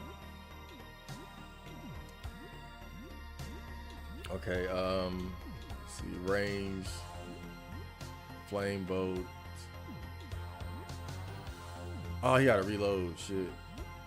Okay. Helen is paralyzed. Damn, there's always something wrong with this bitch. We need you, baby. Helen fell asleep. Helen wakes up. Okay. Black hole. Okay. Okay.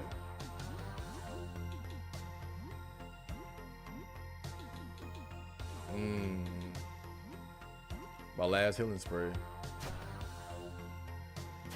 God, we really need Helen's help right now. But she keeps getting paralyzed and put to sleep.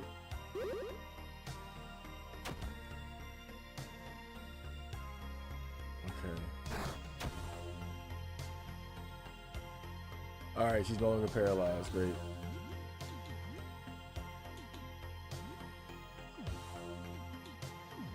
I'm gonna try bear hug. Massacre. I'm gonna stalk him first though. We gonna get the most out of this.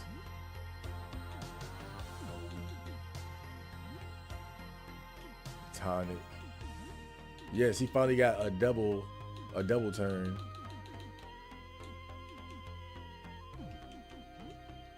Okay, praying spray. Okay. Great. All right. Pop, pop, pop, pop, pop.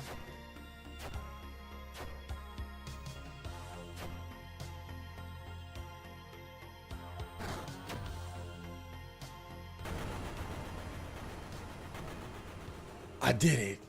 I did it. I did it. So let's see what happens.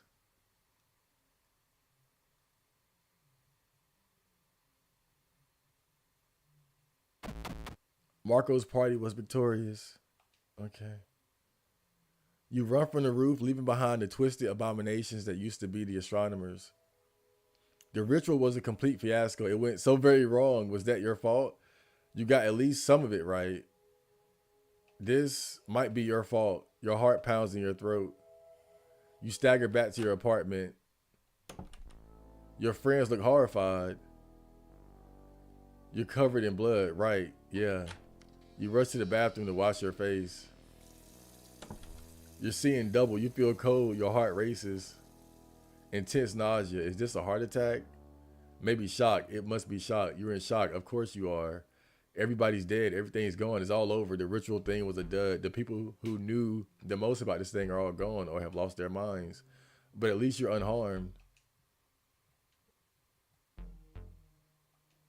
Or not. Shit. No. You're fine. You're okay. You're not losing your mind. Of course this will happen. You've been on the roof. On the roof. You even looked up at the damn thing. That was so stupid. Why did you do that? Okay, chill. This isn't bad. You can work with this. It's bad. Oh no, it's getting worse. Oh boy, it's getting worse. Whatever you do, do not lose your cool. Stay calm. Close your eyes. As long as you can calm down, you can stop this deep breath. Count to 10. So looks like you cannot afford to get any part of that ritual wrong.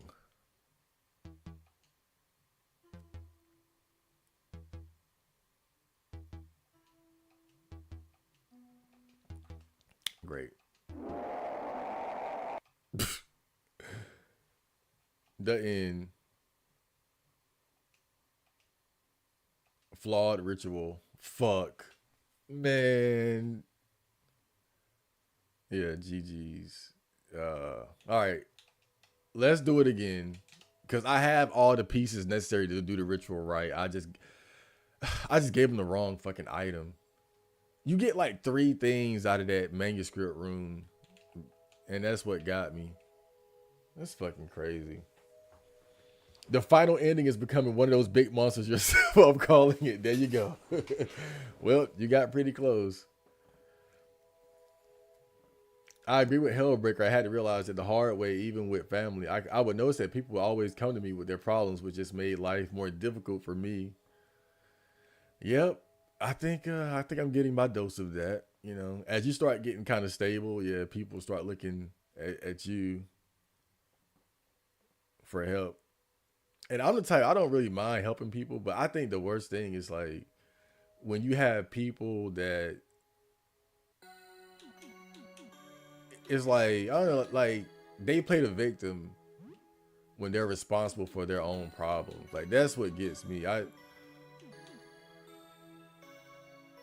that's what gets me, man.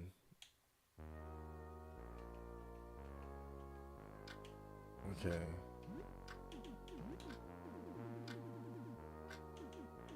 Okay, so I still got all this. So I saved right at the right time. Okay, perfect. I'm glad that I knew better than to overwrite that save like right before. I would have to do a lot of shit over. Well, nah, I would just had to get the manuscript. The other stuff was extra. You don't have to do that, so it wouldn't have been that bad. But still, I was kind of fucking around to be honest. Okay, well let's try to do it the ritual the right way. I mean, I didn't know that you had to give him like that specific item. Because you get like 3 pieces of the manuscript. That's the problem. So it's like I just gave him the wrong part. So I think I gave him, what did I give him? I think I gave him the crumpled manuscript. I think I gave him the loose manuscript.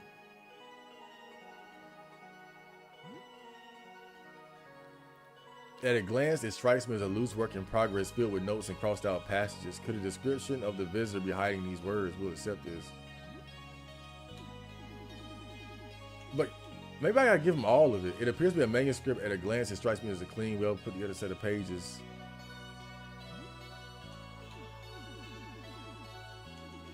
Yeah, I'm gonna give him all of them. I'm gonna give him all the pieces. Maybe he needs all 3, and then I'm gonna give him the other 3 that are definitely working. Wait a minute.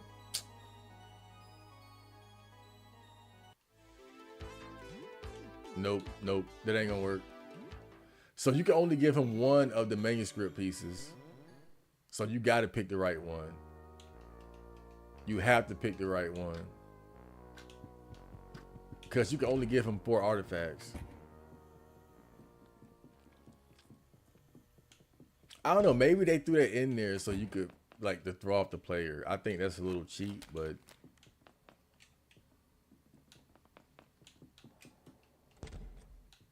I wouldn't be mad at it if not for the fact that you don't have a lot of false artifacts outside of the manuscript, unless you just don't prepare something correctly.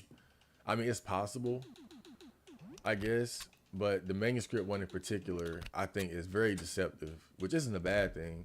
But I think if you're gonna do that, you should do it with all the artifacts,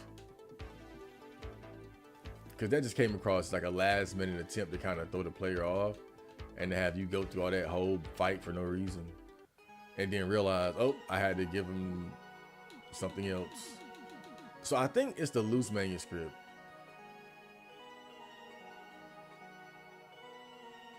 But we'll see. If it's not it, we'll just load it back up. There's no biggie. And give him the other one. You know, just simple process of elimination. All right, painting. And then the last one is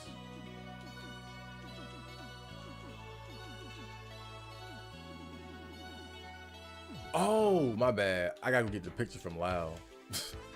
I forgot. I didn't get the picture yet. Good old Lao. We all love Lao.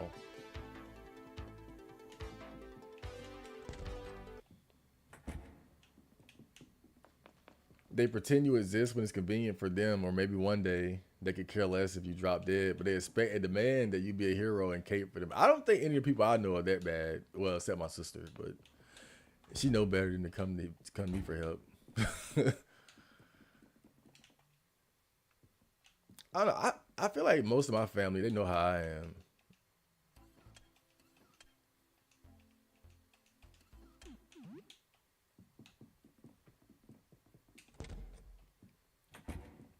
I think a lot of them, they know better. They know better than to come to me for help if we don't have a good relationship. But also, I think it's because I don't really have a reputation as being somebody to go to for help very often. Because I'm just now really getting my shit together in a significant way. So probably in my best interest to keep that on the down low, so people don't start looking at me for help.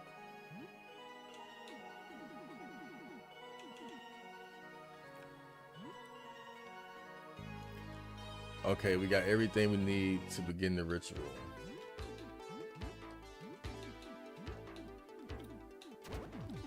One thing I would have liked to see is that when you put the robe on, it actually changes the sprite of the main character.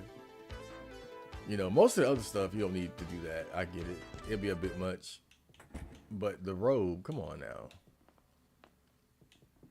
Let me look like I fit the part with these guys. I'm just saying. Come on now.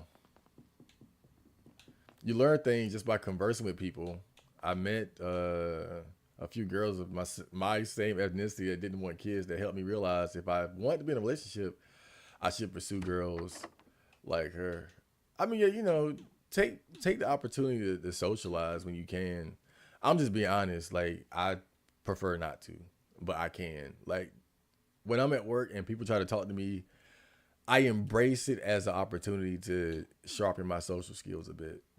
That's how I try to look at it. I try to make the best of it, but I'm just being honest about how I am as a person. Like, it's not my nature to do small talk. It's just not. Ain't nothing gonna change that. That's just how I am. You know, it's just not my nature. I'm just not that type of person. But since I'm in the situation where I got to deal with that, you know, let's okay. What can I get out of this? Well, let me use these opportunities to practice that skill. You know, small talk, being witty, socializing, things like that.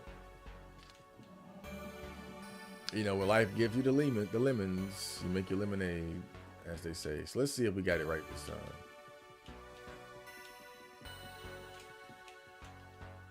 Okay. Yes, yes. So I got it right that time. Okay. So it was really that simple. I just fucked up and gave him the wrong thing. Okay. Yep. And the rest of them, I know they're right. Yep. My bad. What can I say? My bad.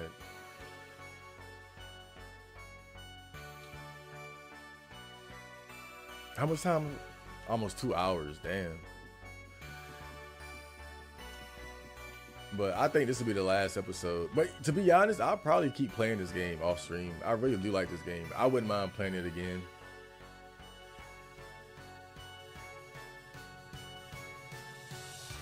Yep. We got it. We got all four. Let's see what happens. Make sure everybody is equipped right.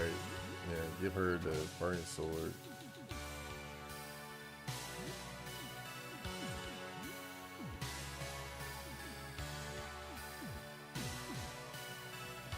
Okay, let's see what happens this time. All right, guys, let's hope for a better ending. This, I don't know what else I could do, man. You look up to the sky, all you see is thick, dark clouds above. Here we are. Finally, it is time we call out to the visitor. But it's overcast. I can hardly see him through these clouds, but he see us. He has to. He watches from the light years away. Okay, we seen this. O mysterious visitor, we have brought a manuscript describing your form. We seek to chronicle you, commune with you. O strange voyager, we have brought a recording of you. We seek to document you, commune with you. O great observer, we have brought a painting of you. We seek to see you, commune with you. O dark whisperer, we have brought a photograph of you. We seek to understand you, commune with you. Heed our call. We look upon you now without fear. We want you to do the same.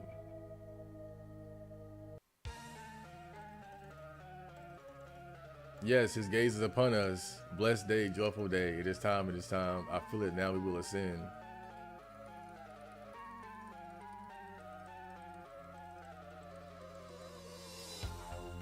So wait, like, what if, okay, like, if they're trying to ascend, why would I attack them? Like, maybe you're not supposed to attack them. Let me hold up. Let's just see real quick. Are they gonna attack us first? Let's just guard up. Like, what's happening here? Like, why would I attack them? Okay, they're attacking. they're but we're taking no damage.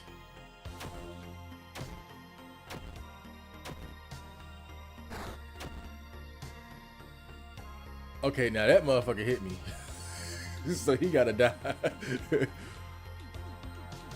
Alright, now you throwing hands. Don't play with me, boy. Let me see.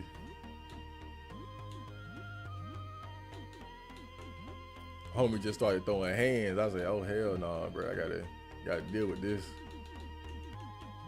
He won't beef. Super explosive. Damn. And it's different too. It's spinning.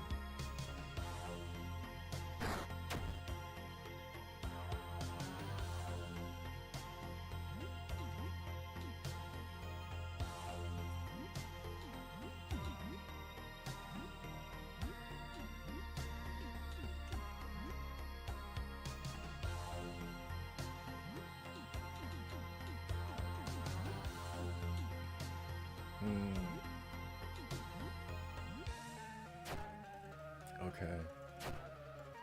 Now he's burning. Okay. That wasn't as strong as I wanted it to be. I'm asleep. No. Damn, he just took me out. He took me to the shadow realm. Damn. Homie just took me to the shadow realm instantly. Damn. That was cold. All right. I see you, homie. Stimulant. Okay. Not the end of the world, but okay, what's that? That's panic, right? I think you can still use items when you're like this, though. Yeah. So I ain't too worried about that.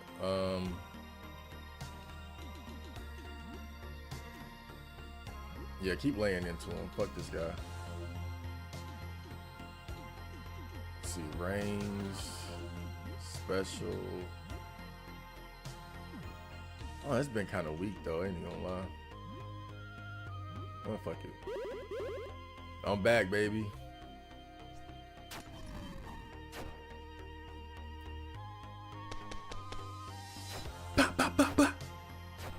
That's still about almost 100 damage though, so that ain't bad. Marco is paralyzed. I just came back, bro. You gonna paralyze me? Ooh, ooh, ah, ooh, damn, oh shit. He's smacking us up.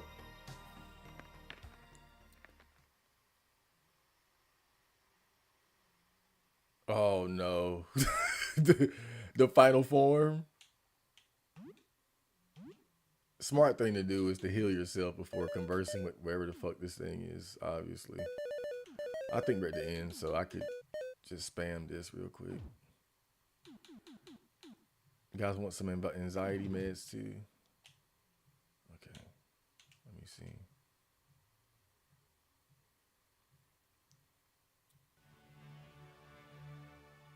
We are so sorry, Marco. We didn't mean to attack you. We lost ourselves and attacked a friend. Shameful. Now listen very carefully. We can retain our sanity for only a moment, 10 seconds at most. We have slowed down our perception of time to make the most of it. You are in the eye of the storm, Marco. Human minds cannot inhabit such an absurd body without coming apart. When we lose control again, it will be for good. Once this moment ends, we will obliterate you. You will need to run away. You cannot defeat us. But before you go, ask us anything. This is humanity's last chance to understand what happened. Do not waste it. What do you want to know? Can can the world be saved? The world as we know it is over. Maybe in thousands or millions of years, something resembling humanity can flourish again. But unfortunately, no, we cannot save the world. This is the final moment in history. Ask more questions. We don't have much more time. Ask another question. What do you want to know?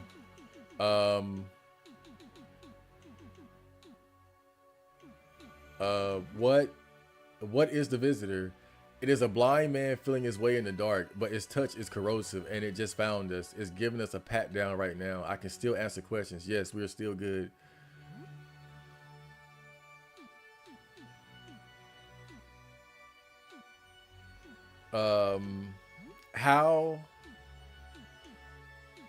How can I kill you? Weird question. I don't know if you can. You should just run. Don't try to fight. Something pointy. My eyes are sensitive. Maybe poke them out. Don't think we have bones anymore. I feel squishy. That's weird, man. It's a weird thing to say. You want them to live or not? We should help them kill us. Red eyes have a point. We should try to help. Think bullets might also work. I think it could be. Man, fuck you. Let's fight this guy.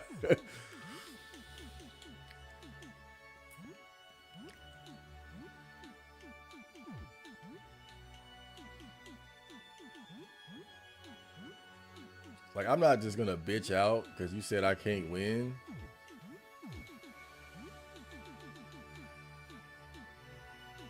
To that, I say, suck my dick. Yeah, you take damage.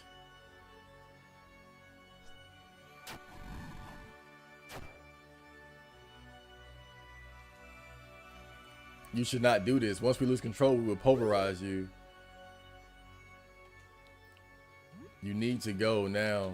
And go, but go to what? Go to what, dude? Like, what's left, it ain't even worth it. I might as well try to just kill your motherfucking ass. Think about it. We've already seen what happens when the 15 days are up. So this is it, man. Like,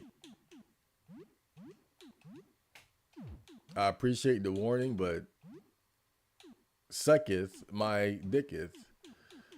Massacre. Ugh. Calm intro. Reload SMG. I wish I had Ernest right now. Ernest was actually really good. We're sorry, everyone. This is the end.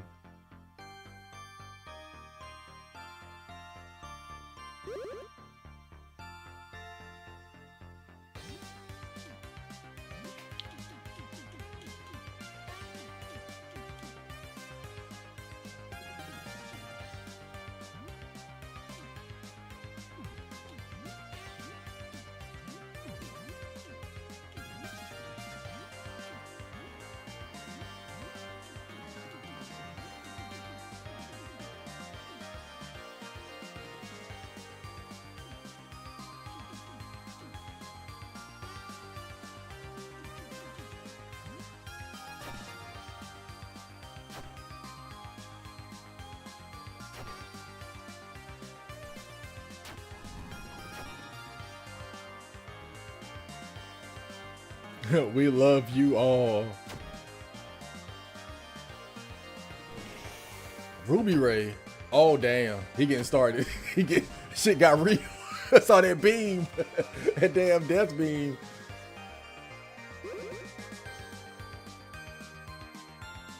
I saw that death beam. I was like, oh yeah, he about to get ready. He getting ready to fuck something up.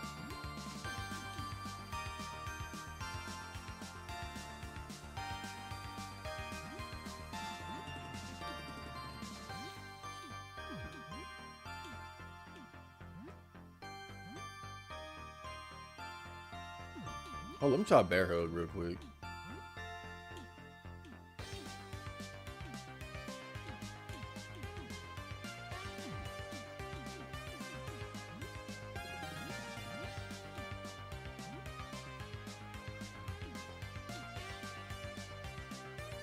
Damage, bless, boost defense. Hold viewers, calming words. Bless. Okay. Marco has become numb.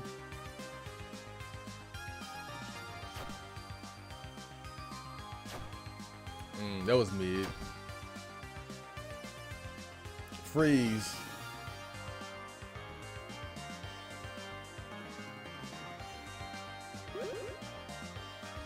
Okay.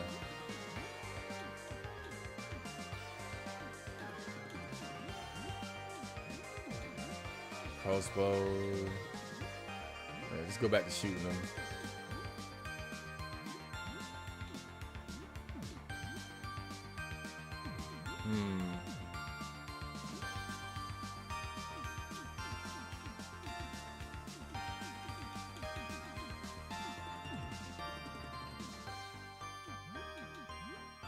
Get angry. Dan gets pissed off. Oh, that was great. Oh, oh, I can help. Oh shit, they just healed me.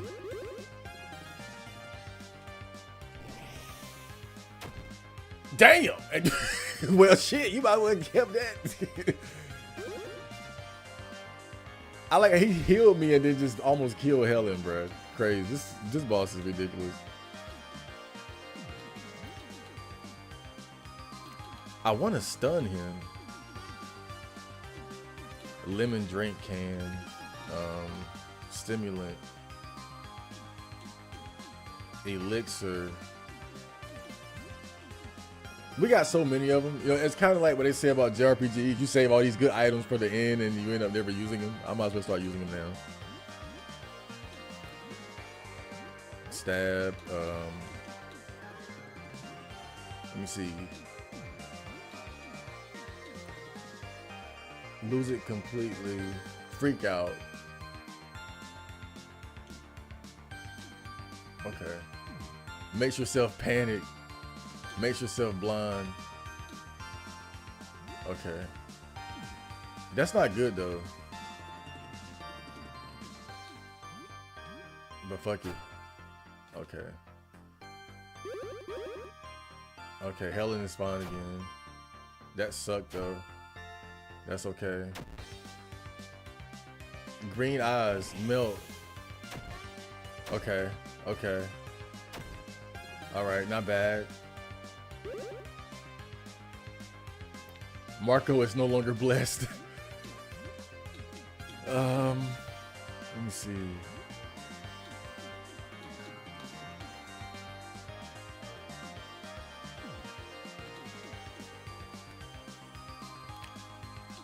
I wish you could equip weapons in battle, because I forgot to equip that good sword, that hell sword.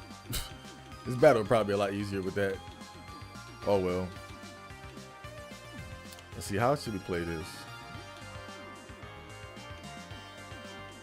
Silver dust, gas, but I don't think I can stun him though. So that'd be kind of pointless.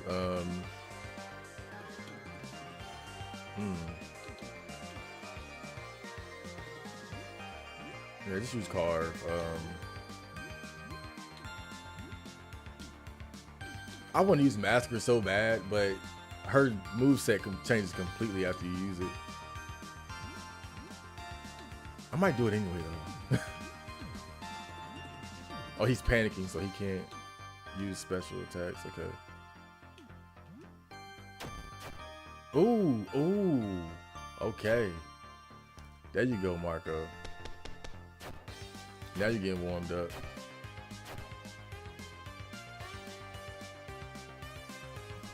Okay.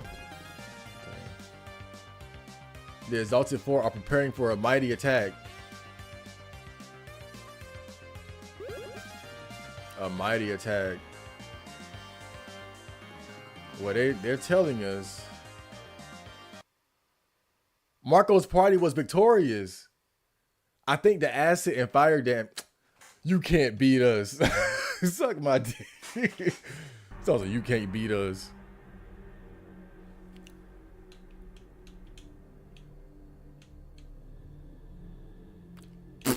Look at me.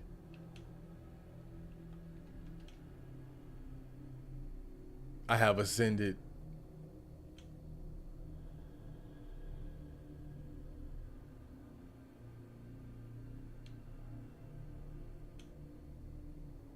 God, I hope I'm going the right way.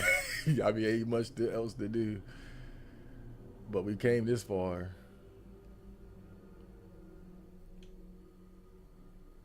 Oh, shit.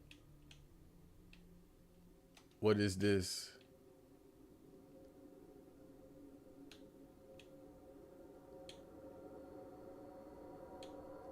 I'm dead.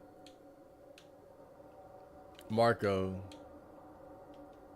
This is you. Gurgle.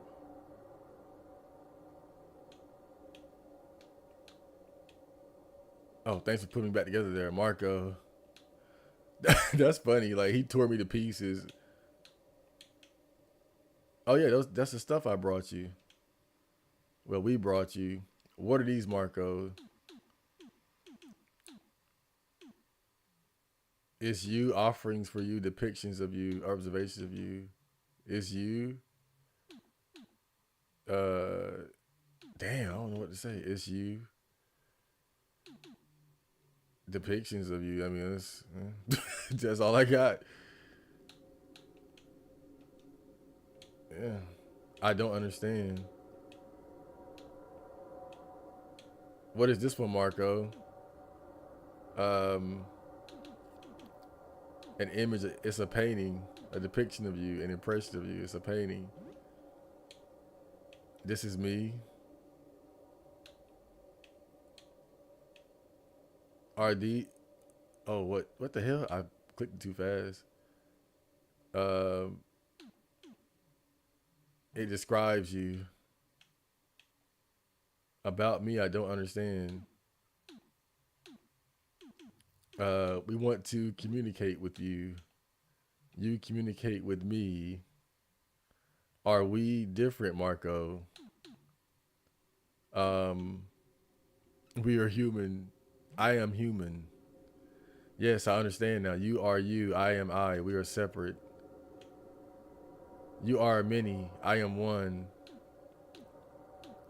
You've hurt many of us. I am hurting you. I understand. I feel something new. I am sorry. Should I go somewhere else? Stay and help. Look, man. I just want to play video games. Fuck all that shit. You need to go. You gotta go, bro. You are not safe with me. I should go. I have never seen anything like you. I have not thought before. This is also new. I should go. Would you answer a question? What is the question? Where are you from? I am from a place that is black and cold and empty. It is unlike your place. I am the only one. I would not forget you. I would think about this for a long time. Before I go, do you want to see me? Are you not the big eye? Yes and no. How to say, this is not me. This is only a painting of me. I can show you the real me when you look. God, seems like a bad idea. It does seem like a bad idea. Oh, God. But you know how curiosity, man. Curiosity killed the cat. Yeah. I will show you. Fuck it, man. The visitor plants a vivid image in your mind. You feel vertigo as a sense of sheer scale overtakes you. Your mind for a moment feels the immensity of this image. It seems there was a slight misunderstanding regarding what it means to truly see his form. This is no mere image. You feel this. You are given a glimpse of the visitor's perception, his own subjective experience of himself, of his own body. This was a mistake, a big mistake. The image shifts, the scale grows, there is more. Your mind shifts in response, absorbing the information. There is too much. You were already overwhelmed before, and the image has grown 100-fold. Your mind frays at the edges. The image shifts again. The scale grows. There is more. Parts of your brain are wiped clean. Your understanding of language, your perception of time, memories of childhood gone, devoured by the ever-expanding idea that was planted there. The image shifts again. The scale grows. There is more. Most of your brain has been repurposed to experience it. Your mind still drinks. It cannot stop, no matter how full. The image shifts again, the scale grows, there is more. The visitor's image screams into your ears, fill your nose, blinds your eyes, every nerve of your body feels it. Lord, the image shifts again, the scale grows, there is more. Every engram melts at the visitor's revelation, synapses form and reform to accommodate overwhelming knowledge. Less than 1/100th of a second has passed. Your brain cells implode, their molecules reforming into something new and unfathomable. The true death toll can never be known, but nearly all of humanity is wiped out in just a few months. The visitor left behind a terrible beast. Its countless limbs tipped with sucking mouths devour people by the dozens. I think that's me. With every victim devoured, the beast grows larger. Their bodies assimilated, limbs lined with teeth. Within a few years, it has spread its immense form over the entire world. Its titanic body curls around every city, uprooting trees, toppling buildings. There are signs it may be intelligent, and some have tried communicating with it. Should not have looked at the visitor. The disastrous results. Soon, its maws become as common as trees. No one is safe. It will find you and eat you, repurpose you. The creature has the entire world in its grasp. It chokes the life from civilization, and soon it is all gone. The few survivors hiding in caves and ruins are snatched away one by one, the limbs crawling into the earth like millions of roots. The world would never recover. And the creature, it feels nothing. Its mind is blank. The end. Perfect ritual. Well, there you go. Look, I get it. You're not supposed to look at the thing. I get it, but I had to look. We can always go back and not look, but we wanted to look. Come on now. We had to see that. That was awesome. Your brain cells implode. Right. That was great. That was a perfect reveal for the visitor. I'm not like, sometimes when you have games and stories like this, the reveal is not worth the build up. They actually did a good job. Like that, they illustrated perfectly what that thing was and why you should never look at it. And I think the main character becomes like the worst of all the monsters because he looked directly at the whole being. They only got a glimpse. Perfect ritual truth. We had to look, bro. Come on now. Let's stop. We had to look. We had to look. All right, now let's play again and not look. Okay. We had to, man. Come on now. I did that knowing that more than likely I was going to turn into a Cthulhu god and destroy Earth. So we had to get that out of our system. I paid the ultimate price. Now let's do the right thing and not look. That was crazy, man. All right. I mean, you gotta think, bro. It's so bad you can't even look at like video footage of it. You can't look at photographs of it. You can't like. So of course you can't look at the whole thing, bro. That was just funny, man. I'm sorry, guys. I had to do it. I had to look. I had to know. I wonder though, if I was in that situation, would I have done the smart thing and not look?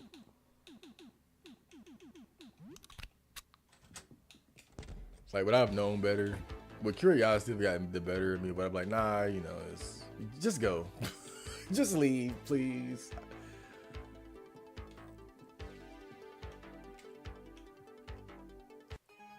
Okay. So painting, CCTV recording, photograph,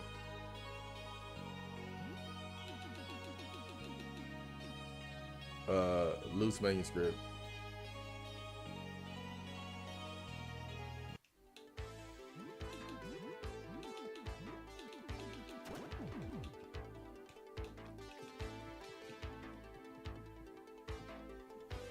You gotta admit that was pretty fun.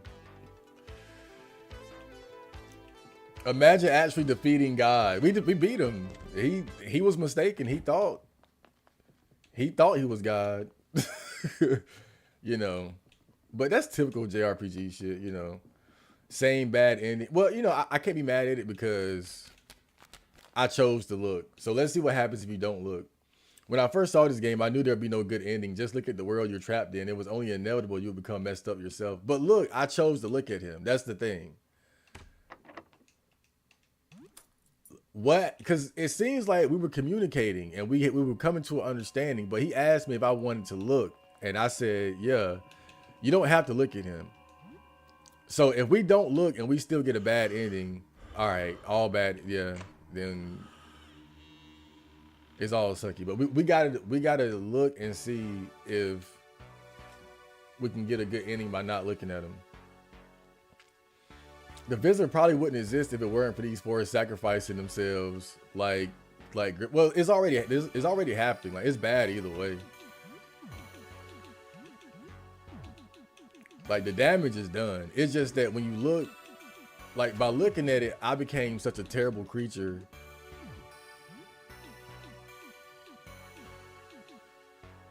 Like, I became a horrific creature as a result. That's the problem there. POV, you meet God for the first time. This is why the Bible says no man can look at God and not die. Yeah. I mean, I can understand that concept. Like, you could see something like that's just so otherworldly that it would just destroy your mind. Like, your brain just couldn't handle it.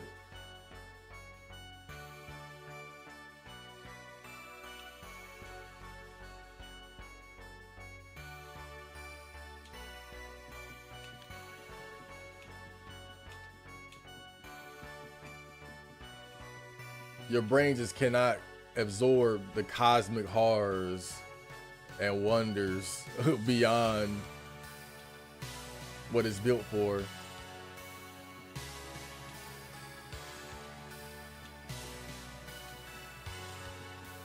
I mean, sometimes I feel like I'm gonna go crazy just being a regular human being in regular life.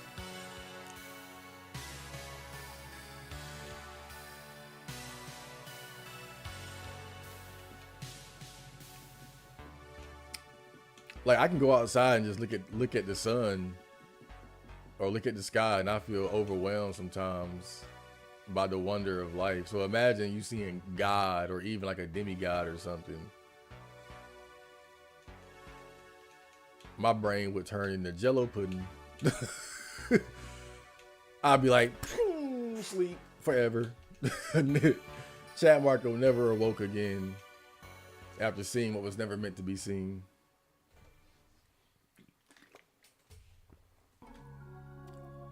All right. So this time we're going to do it the right way. We're going to not look. These final battles aren't that hard, so. Okay, I think it's pointless to try to fight them the first round, but I can get myself ready. So I'm going to use numbness on myself. I'm a guard for them.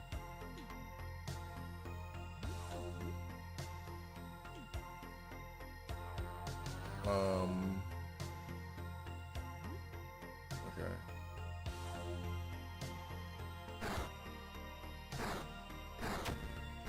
Okay. So they attack. They do little damage. Okay. All right. So we're right back where we were with him kicking my ass.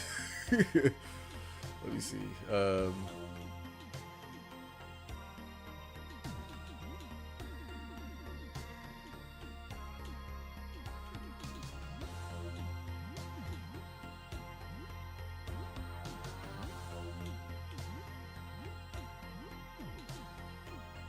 What would I normally do here?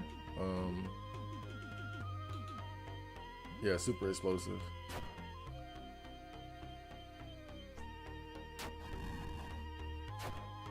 Yep, just throw a grenade. Boom! Helen falls asleep. Helen woke up paralyzed. Damn. Okay, let's get back to it.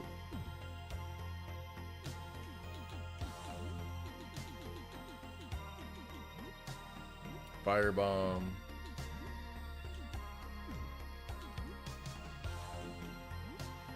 Flame bolt. She's still paralyzed. Let's use one of the healing sprays here.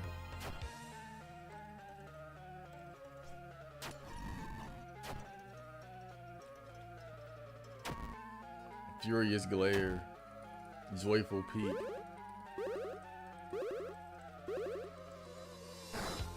What if you attack the visitor? I don't think you can though.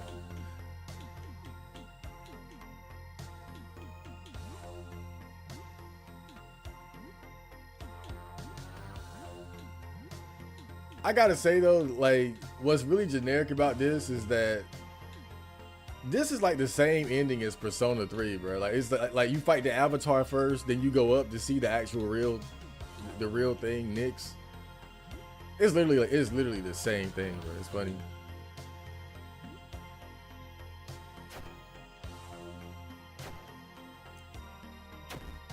Galactic bear hug. Why they keep targeting Helen, bro?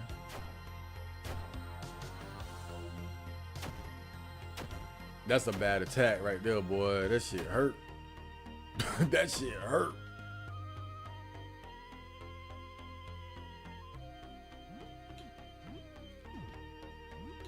That damn thing hurt.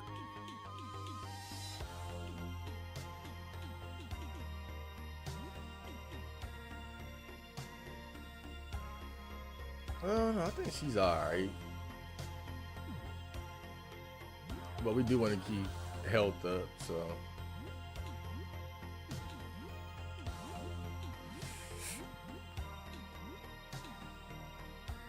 Freak out, man. Oh, great.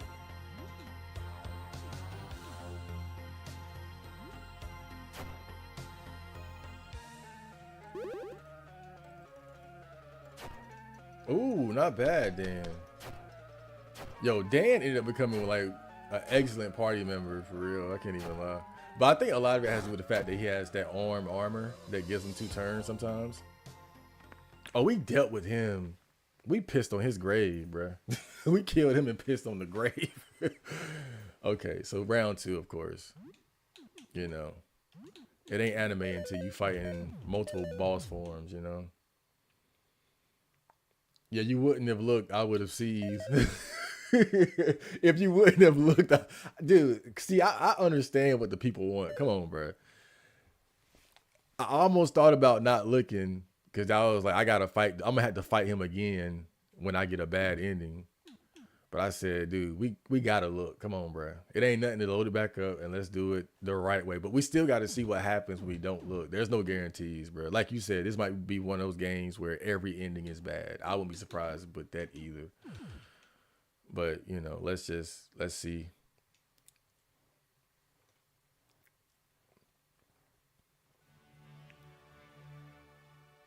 Okay. I'm gonna ask a few questions before I go for it. Can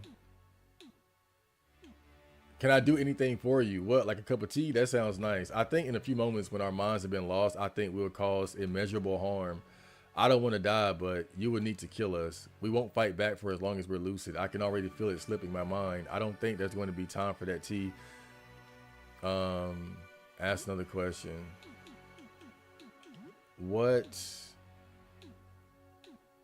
What did it do to you? It was almost communication. Its gaze and presence are destructive, but we didn't stand a chance. I can still answer questions. Yes, we're still good. Nah, let's get it over with. Let's do this. I'm good, homie. Let's go ahead and let's go ahead and have this fade.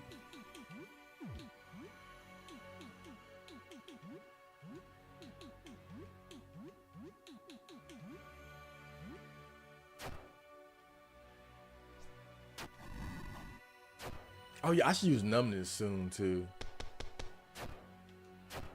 It's weak to bullets. That's funny.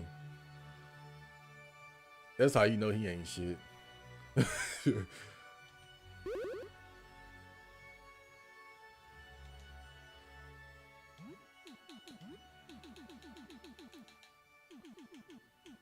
It's hard to be scared of something that's weak to bullets, bro.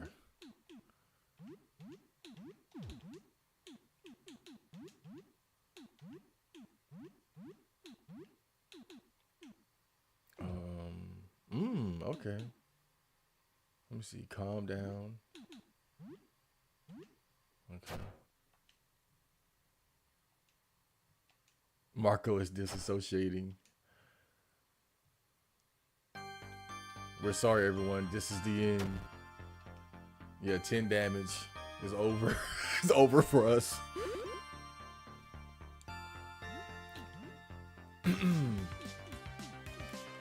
I think it would be cool if you had a battle where, like, the longer you take to defeat the boss, like, the worse it gets.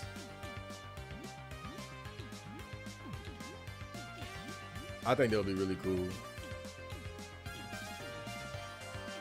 I want to use Massacre so bad. I'm gonna use it. YOLO, you know? Okay, I'm gonna bless the party. And then do a burst. Okay, we got them burning. Okay, we're all blessed.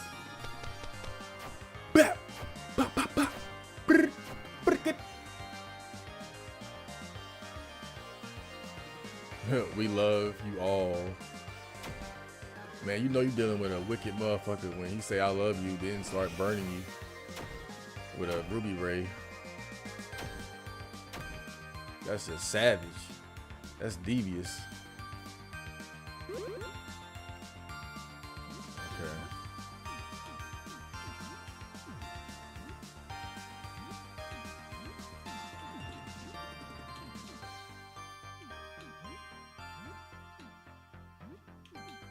Massacre. I've been wanting to do this for a long time.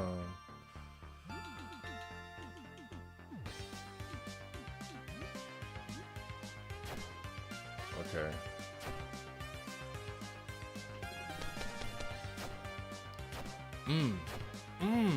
We fucking them up early. 78, 81, 72, 80. Oh boy.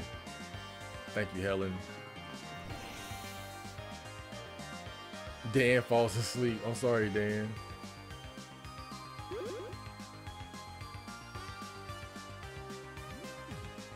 It's nighty night for you. Okay. Jump, range, flame. Oh boy. Let's heal up just in case.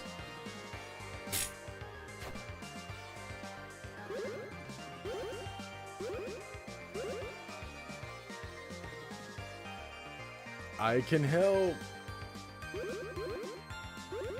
I just healed too.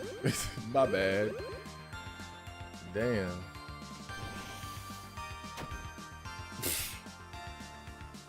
Helen got fucked there, man. Okay, the blessings are gone.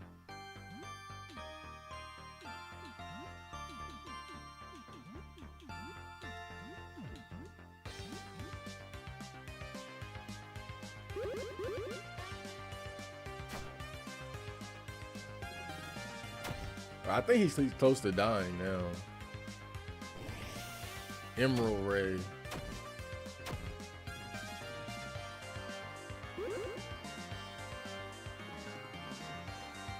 Okay.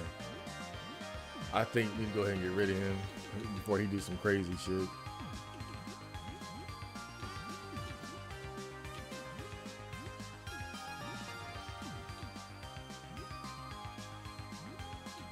Perfect. Perfect, Dan.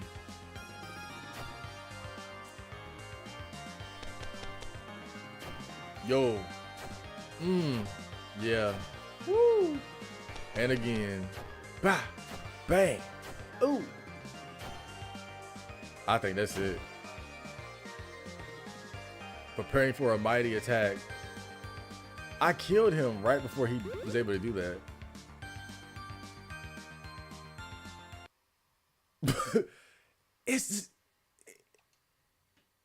It happens the same every time. It says they're preparing for a mighty attack, then they die.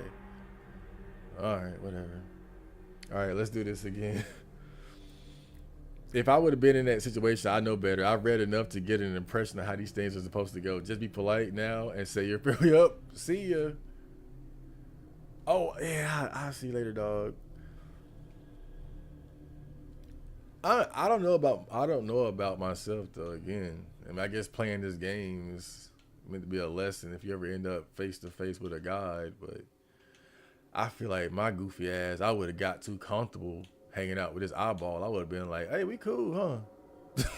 I would have been like, "Yo, like we good? What's your name? Where you from?" See, I'm from North Carolina, and I do this guy a podcast. You gonna be on my podcast?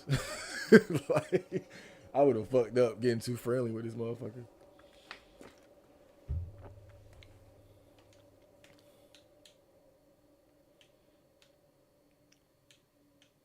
He picked up these items like, what's this bullshit?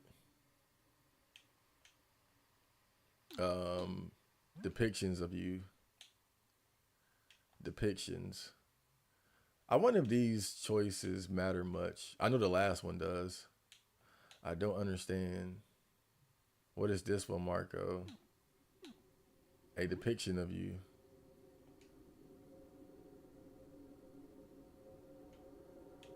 And these?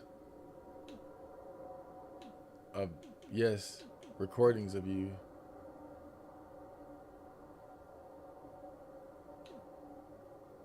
It's a writing about you.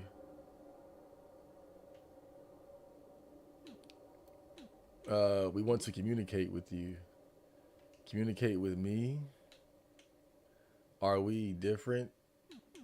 I am human. Yes, I understand now. You are you, I am me. We are separate. You are many, I am one. You've hurt many of us. I am hurting you. I understand.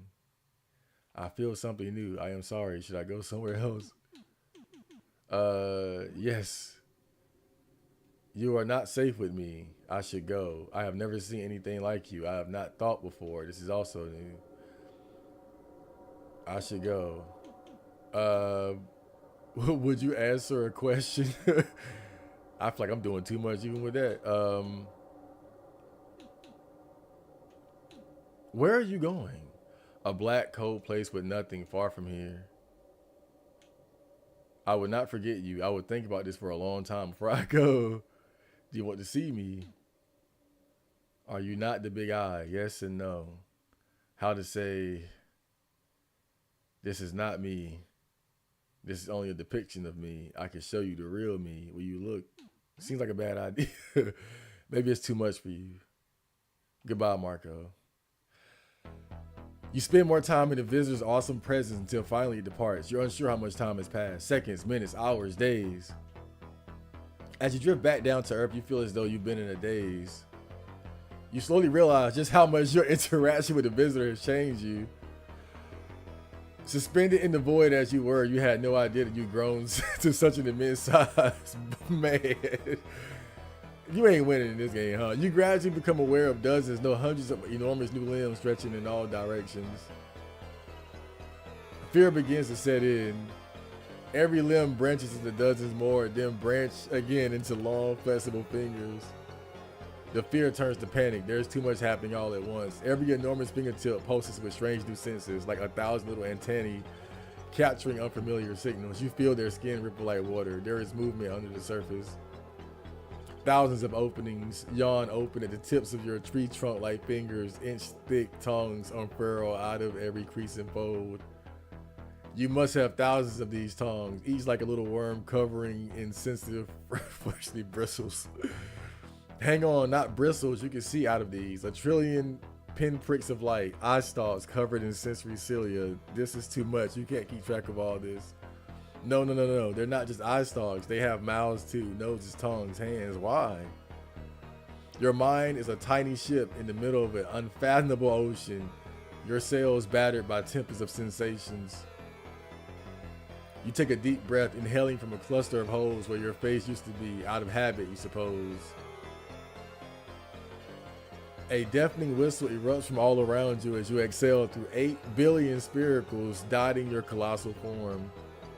You feel as though the entire world heard you exhale. You take another breath and another. The storm has abated somehow. Miraculously, the ship remains afloat.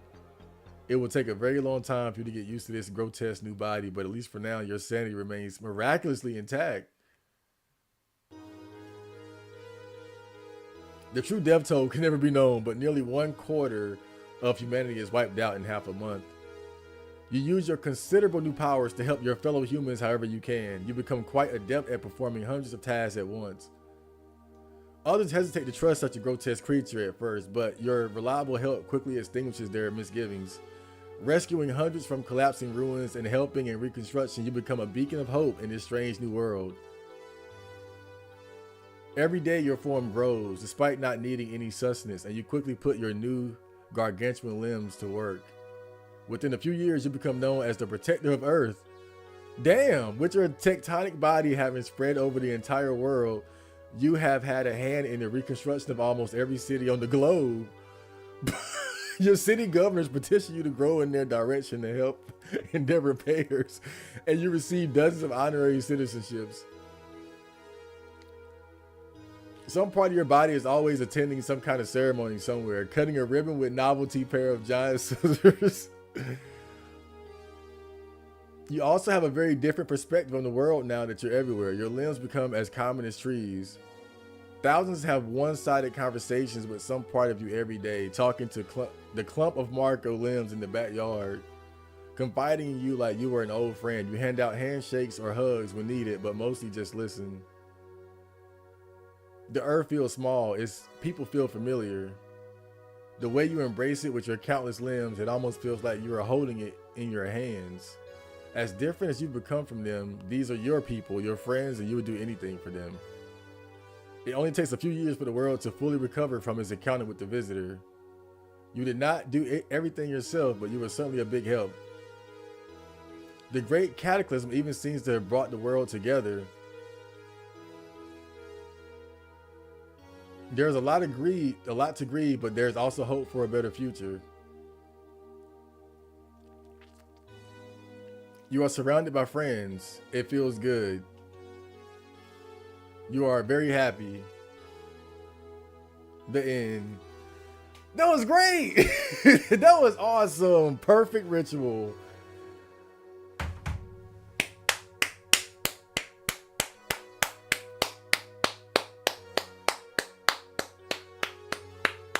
A game by Francis Column. Francis, I bow to you. That was a great ending. Fantastic.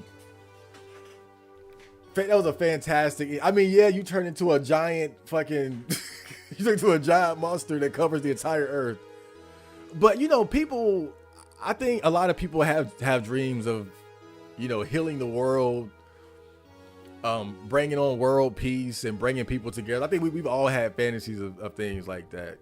And I think if you get too caught up in the fact that you lost your human form and became a monster, but at the same time, like, yeah, you lose that, but you gain so much in what he was able to do for humanity, as far as like fixing the problems that resulted from the calamity of the visitor, appearing on Earth or appearing close to Earth, the good outweighs the bad. You know, it's really like, it's kind of like a sacrificial thing where, yeah, you become a monster in the process, but you become a monster that's actually capable of healing and protecting the Earth. And I think that's why it's a beautiful ending, but it's fitting too, because you lose your humanity in a sense, as far as like your human form, but you gain the power to fix the Earth in losing your humanity.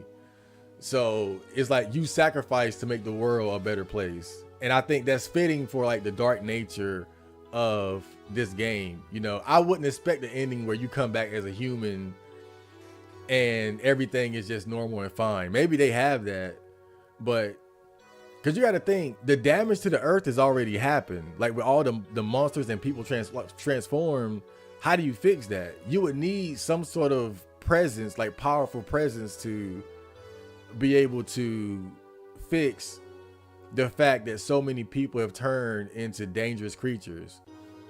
So if you think about it, it's about the only scenario that makes sense that would lead to the Earth actually being able to recover. So I applaud the developer of this game.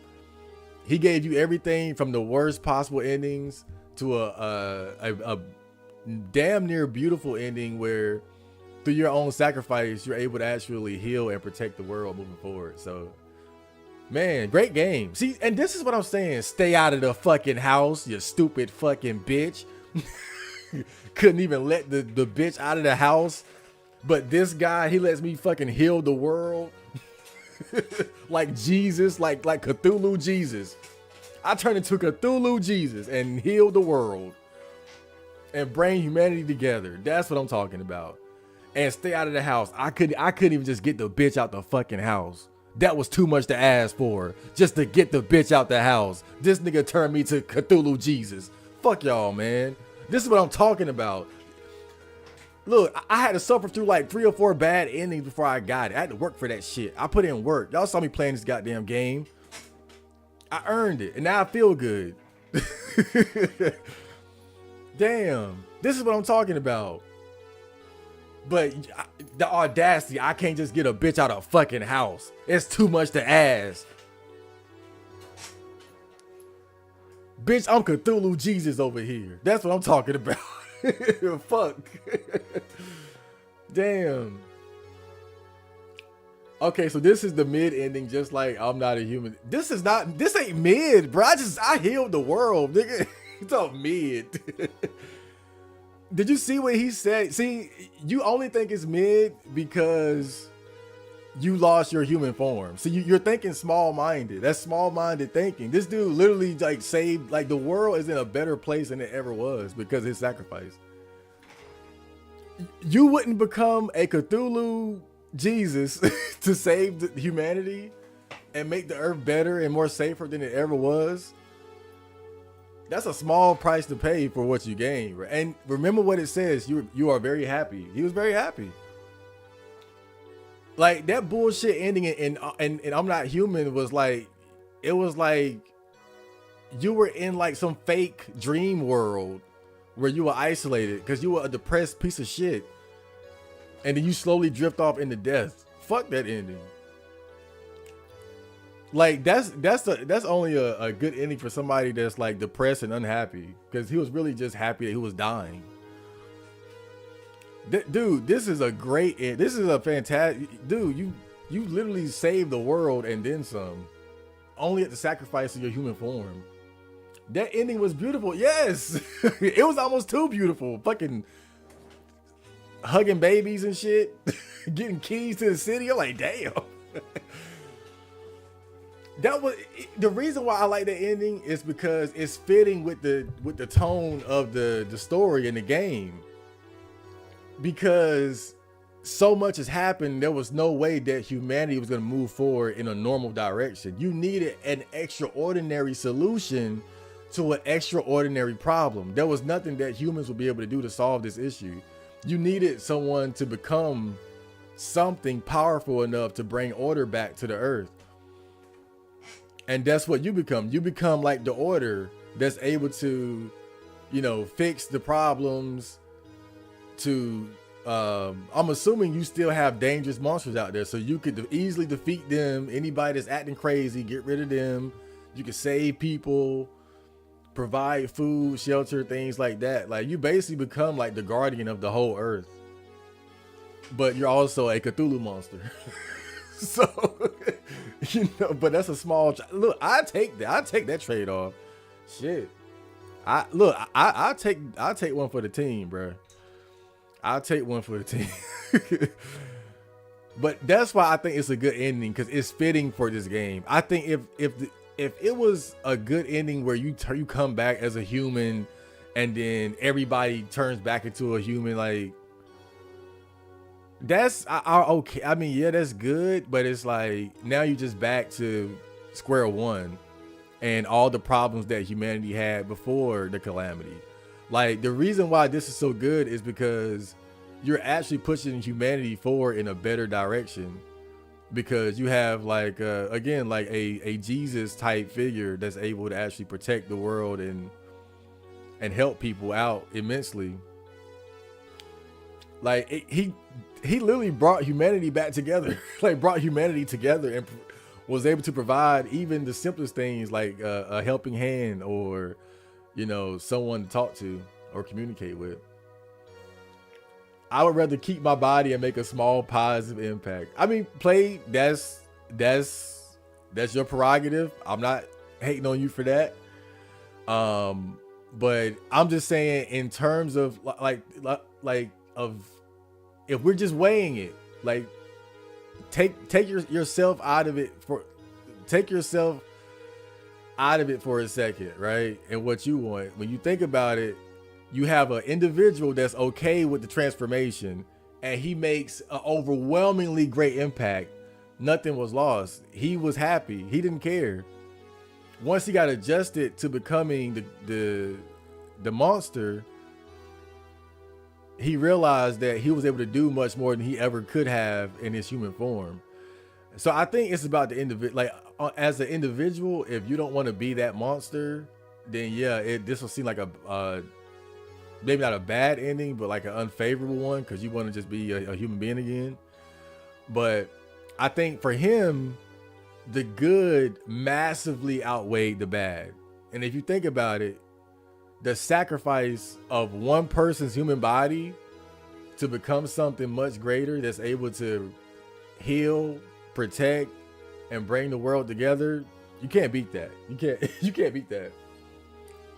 You're a good guy, Marco. I'm not trying to be a monster superhero. Now, I get it. It'll be a tough transition for sure. But I'm just saying the good outweighs the bad enough to where I would take that L. I would take the L, because I'm just one person.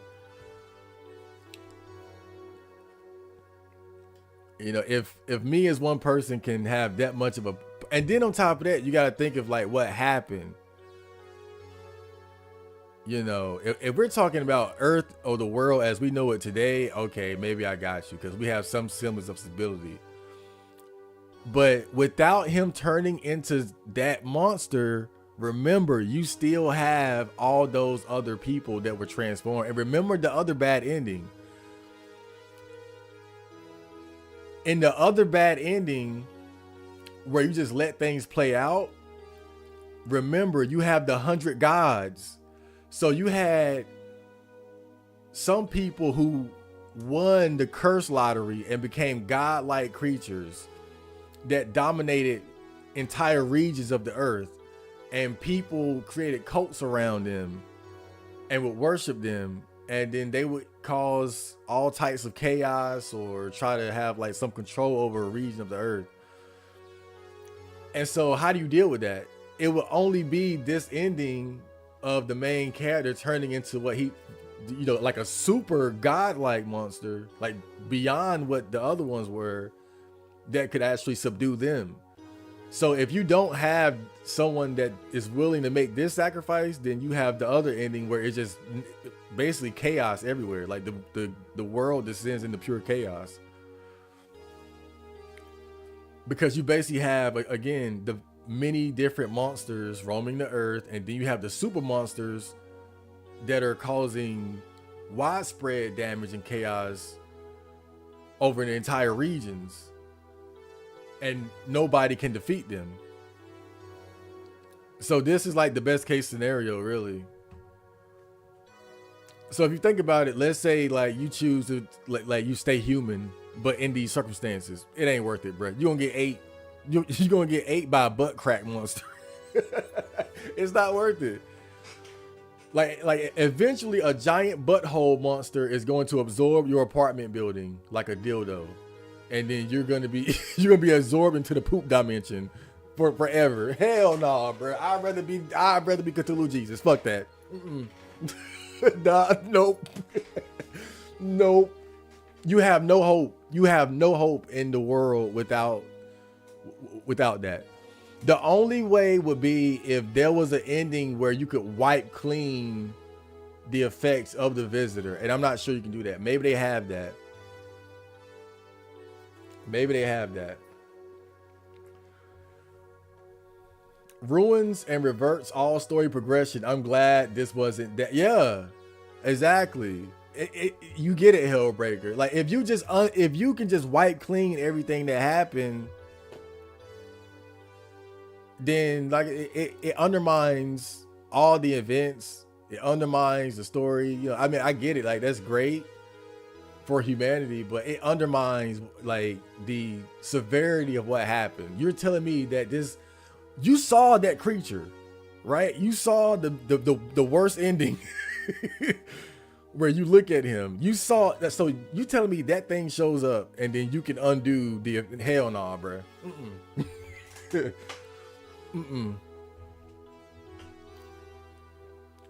Like we just ran into the fucking penis and balls of the universe. And you telling me that it's just gonna show up and everything's gonna and leave and go and everything goes back to normal? Hell no. That thing was massive.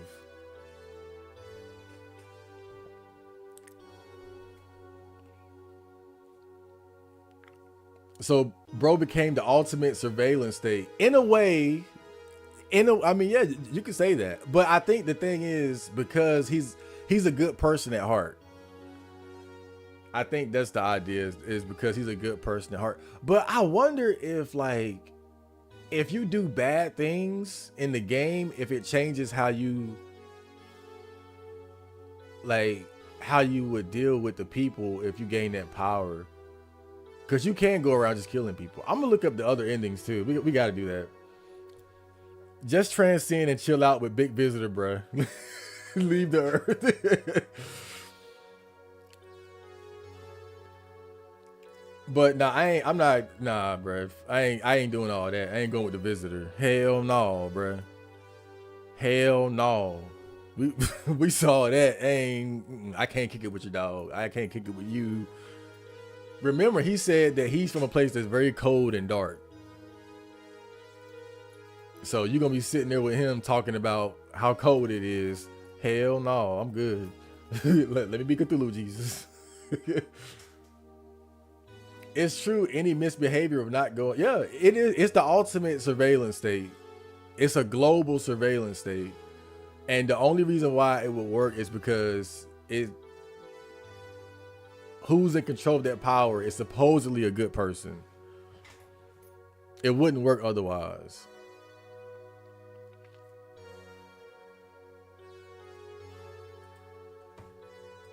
Okay, that was fantastic.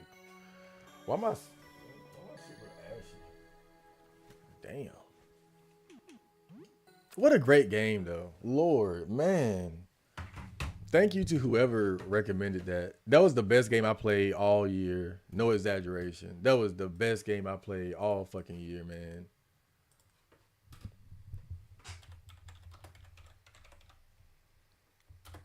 Let me see. Look outside endings.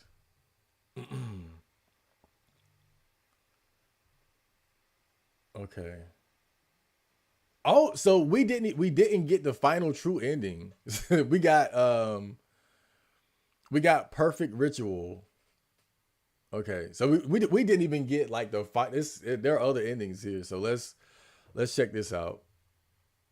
I bet the true ending is probably somehow worse. Let's see. Um, Streaming. Let me see. Screen record. I forgot how to do this. Streaming, gaming, webcam. Okay. So let's see. Number one, no going back. The default ending. This is achieved by waiting out the 15 days for the visitor to leave. Okay, I got that. Failed ritual. This ending is achieved by giving Jasper 4 false offerings. Okay. Flawed ritual. This ending is achieved by giving Jasper at least one correct depiction of the visitor as an offering, but not all 4. We just got that. Eternal fate. This ending is achieved by giving Jasper at least one correct offering, plus the K's guinea pig, and then failing to slay the nascent Zen Amon in time. Zen Amon. This ending is achieved by giving Jasper. Okay. Screaming Sky. This ending is achieved by giving Jasper all 4 correct offerings, but fleeing from or perishing to the Exalted 4. Perfect Ritual. Denial. This ending is achieved by giving Jasper all 4 correct offerings, defeating the Exalted 4, and declining to view the visitor's true form. Okay. Perfect Ritual. Truth. This ending is achieved by giving Jasper all 4 correct offerings, defeating the Exalted 4, and agreeing to look upon the visitor's true form. You don't want that. Unity. This ending is achieved by reading the crumpled notes hidden in apartment 12, reached by killing Sybil in the meat world and claiming the red key.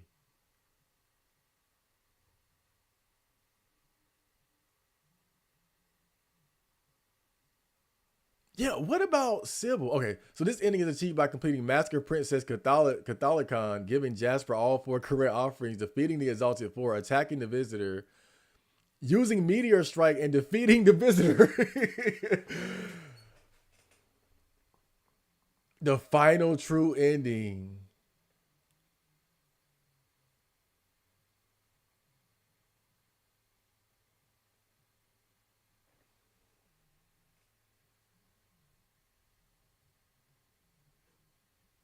Wow. So you can defeat the visitor, but you have to complete Massacre Princess Catholicon. I ain't trying to, bro. I ain't even gonna lie. I ain't, cause look. Remember when that gamer came to sell me that game and I was gonna buy it? He bought it back for 200 more than I would have paid for it. So you only get that one chance to get it if you try to buy it. So I couldn't get it in the save that in that save. I'll have to use the other. I do have another save too, by the way, where I have Massacre Princess Catholicon, so I could do it in that save. But I'm satisfied. Like that's the thing. Like, yeah. I'll put on a YouTube video for sure. I'll do it like that. But I'm satisfied. I ain't gonna lie, bro. Like I'm satisfied. It says it here. Massacre Princess Catholicon is a game that you can buy, but if you try to buy it, the seller will try to buy it back from you for more money because he didn't mean to sell it. And that's what I did in this save file. In my other one, I actually bought the game and I completed it and I have Meteor Strike, but it costs 999 stamina, so I can't use it. But they're telling you here that you can only use it against a visitor.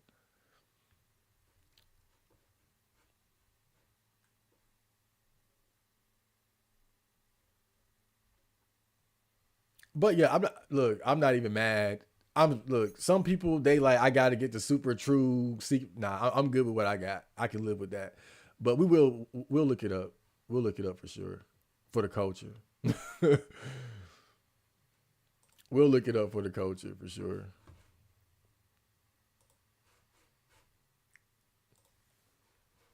I will do that much for you. Okay. But I'm satisfied with what I got, so I ain't tripping on it.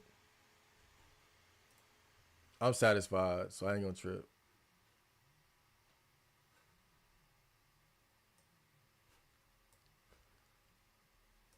Okay, let's look at the true final ending here. Let's look at the true final ending. Let's see. I always forget which one it is. This one. Okay, attacking the visitor.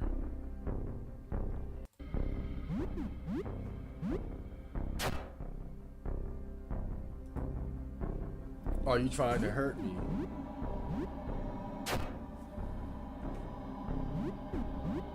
See, look, he has Meteor Strike, and you get that from completing that game. But it costs 999 stamina. I feel anger.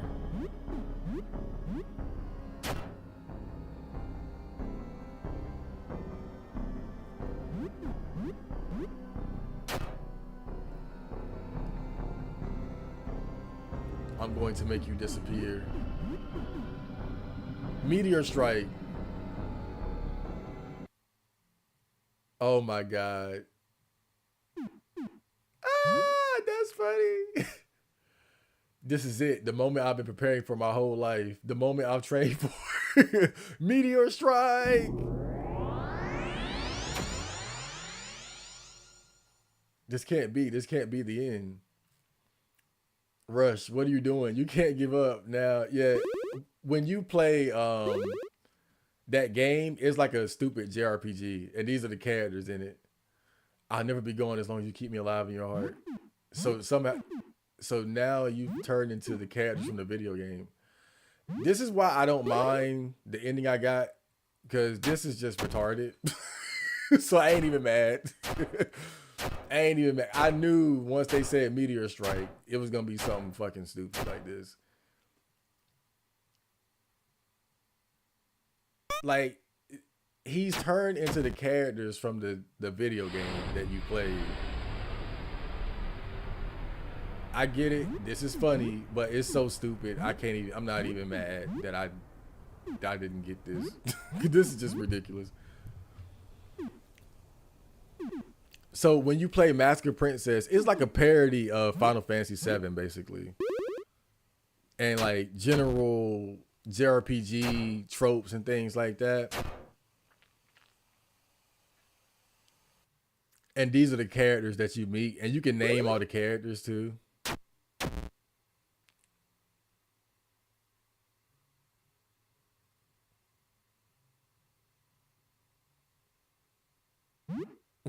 Bro, yeah.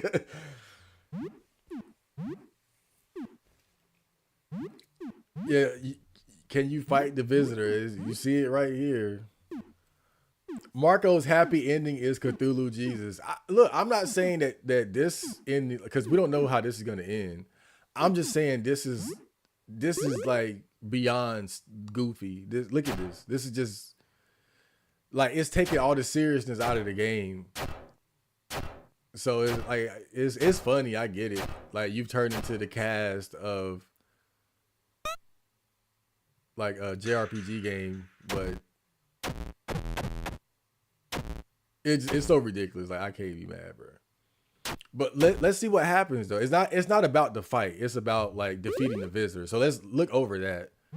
It's not the fight so much as what happens after you defeat the visitor. So let's skip that.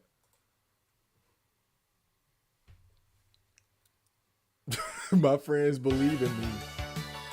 Oh, this is the theme song.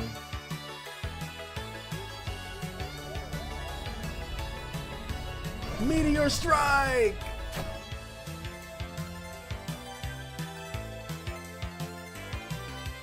That is pretty badass. I named Maldark Vegeta when I was playing it. Okay, so let's see the ending. Let's see.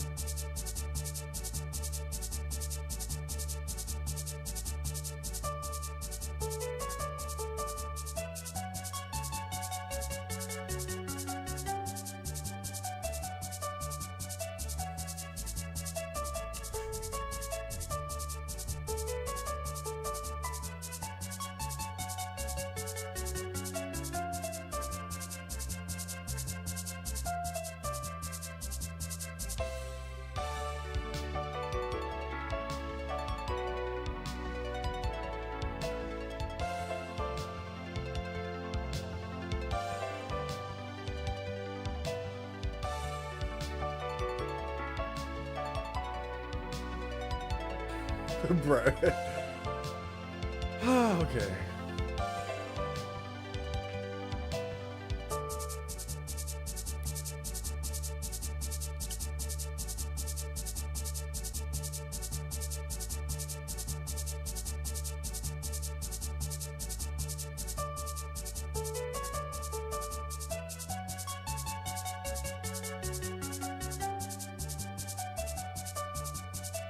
this game really commits to the bit. Yes. Hellbreaker, you hit the nail on the head. It's fully committed to this joke about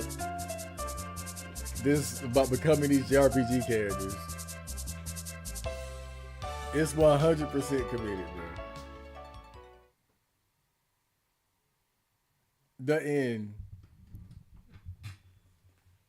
Final true ending. Okay.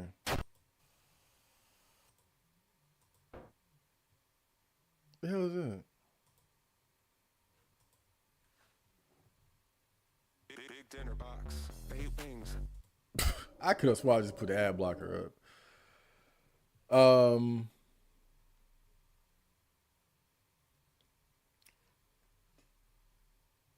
Wait, they said new version 2.0. I got 1.5. Before we do there.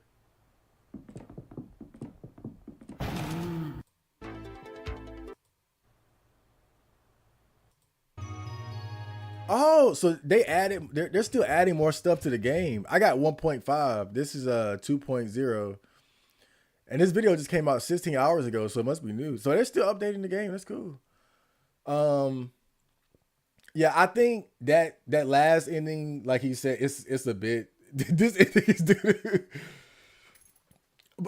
I think PlayStation, what happened to the MC of this game, I think it's a joke ending. I think them saying it's the final true ending, I think it's in line with the joke of, JRPGs having like hidden final. I don't think it's meant to be taken seriously because it clearly transitioned to the story of the video game within the video game. So I don't think that was meant to be taken seriously. But but whatever. Again, I'm okay with the ending that I got. I get it. That's funny. Haha. That's hilarious. But yeah, I think I'll take Cthulhu Jesus. Bro, I use Brave browser, but that's where all my porn is at. So I gotta be careful when I'm I gotta be careful what tabs I got up and shit like that. So what's the other ending after one becoming Jesus?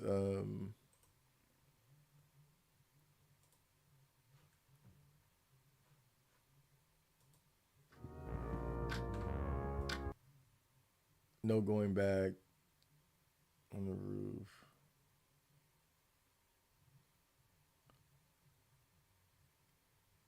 Okay, so this was the one that I got. Perfect ritual denial. So that means denial of the visitor sending him away.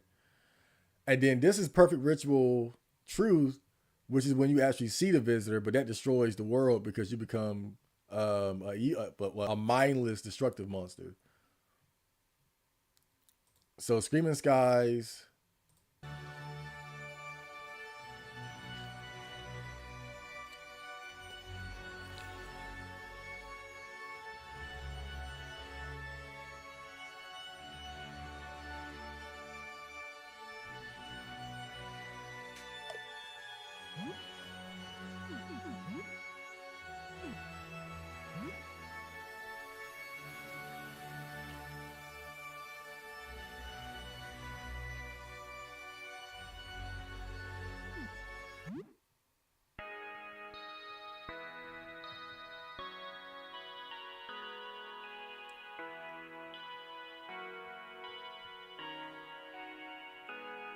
The true death toll can never be known, but 90% of humanity is wiped out.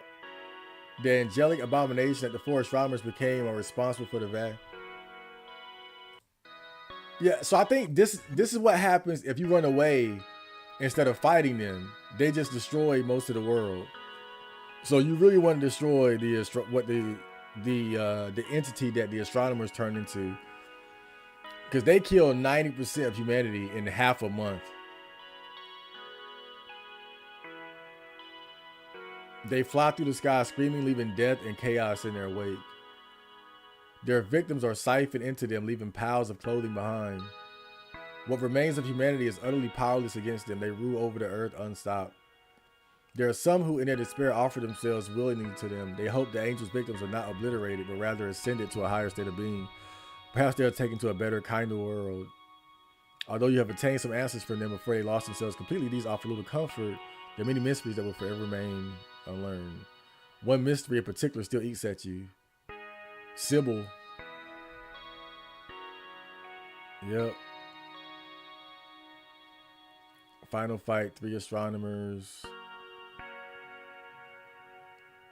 Okay, we got that one too. When you just turn into a monster. This is when you fight like the hamster monster. um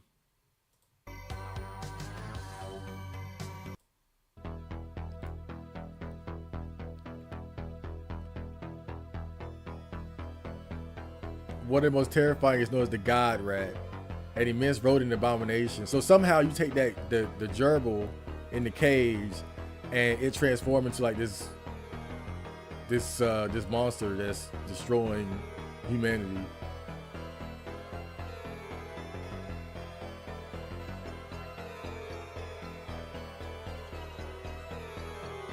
So if you remember, there's like a gerbil in a cage, and you use him to watch the CCTV video to make sure that is the visitor being recorded up there, but then you kill him. I think if you take that gerbil to the roof instead of getting him to transform and then killing him, he'll transform on the roof and turn into something much worse.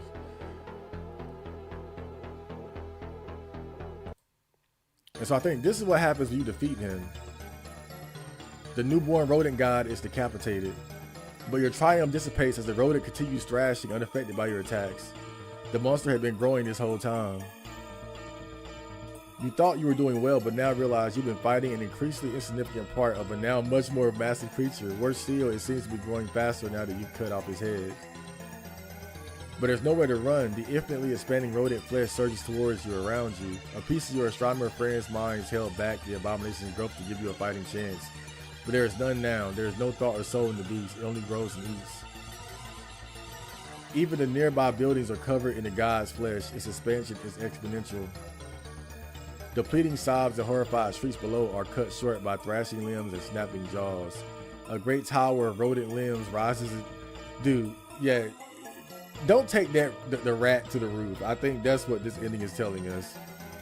Don't you dare take that rat to the roof.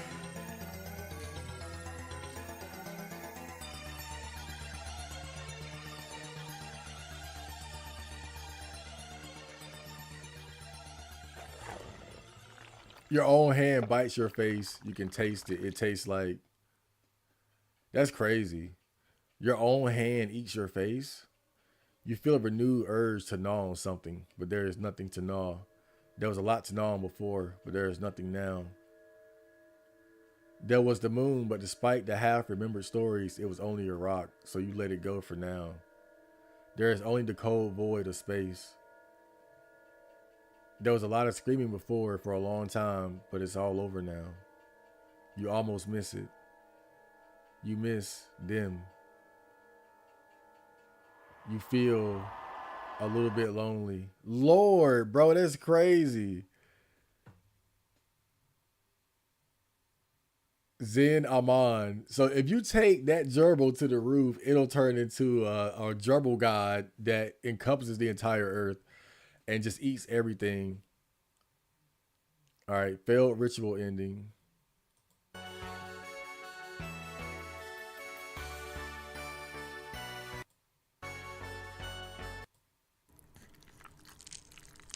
Okay. Bruh, I think I got the best. Yeah, we got the best ending, bruh. We got the best ending. I think Cthulhu God might be the best one, bruh. Out of the ones we've seen. Um, we haven't seen, but Sybil, we still haven't solved the mystery of Sybil. That's the only thing about it. But I think I'll try to figure that out when I play through the game again. If you guys want to learn about Sybil, then you're gonna have to look it up yourselves and play the game yourself. I'm satisfied. I I got a satisfactory ending. But more than that, it's a great game. I say the one where you eat that. No, no, Hellbreaker. You look at the visitor and eat everyone is the best. I think I'll pass. Being able to see a cosmic horror in 4K, it ain't worth all of that. It ain't worth all. But I guess we have different perspectives on life. I'll just leave it at that. But yeah, man, I can't say this enough. This was a really good game. The endings are kind of crazy, but at least I got one that I can be satisfied with. And there's still more to learn. Like there's still like I'll be playing this in my own free time, but the look outside streams are done with this one. So we're gonna be moving on to another game soon. But yeah, really enjoyed it, man. This was a great game. Had a great time playing it. I'll be playing it some more. Just gotta figure out what we're gonna be playing next, you know. Bro, what? Show us no, because I want to figure that out on my own. I told you I'm gonna keep playing the game. And I don't want to spoil it for myself because that's something that'll keep the game interesting for me when I'm playing it. You know, I beat the game. I showed you guys most of the endings. We just haven't figured out the mystery of Sybil. You can look it up if you want to, but it's a really good game. I think you should play it. This game was a lot of fun. Even though if you've been watching, you've pretty much seen probably what 70% of it. I'll be Cthulhu Jesus, but most women on Earth. Yep, that's PlayStation. What game next? Make sure you drop a review of Look Outside. Yeah, I'll do a. I should do that too. I should review the games that I play. Usually I just play them and do like a quick review at the end. But it was really good. It was a good ass game, man. I don't know what's next on the list. What's next? I feel like really October I was playing a lot of indie horror games. If you think about it, I played No I'm Not Human, Stay Out of the House, Look Outside. Um I didn't really play like any like of the like I guess like mainstream AAA or AA titles. I just started playing the thing remastered, and that game is mid as fuck. So but that was great. We had a good time. I hope you guys enjoyed that. I will see you on the next stream.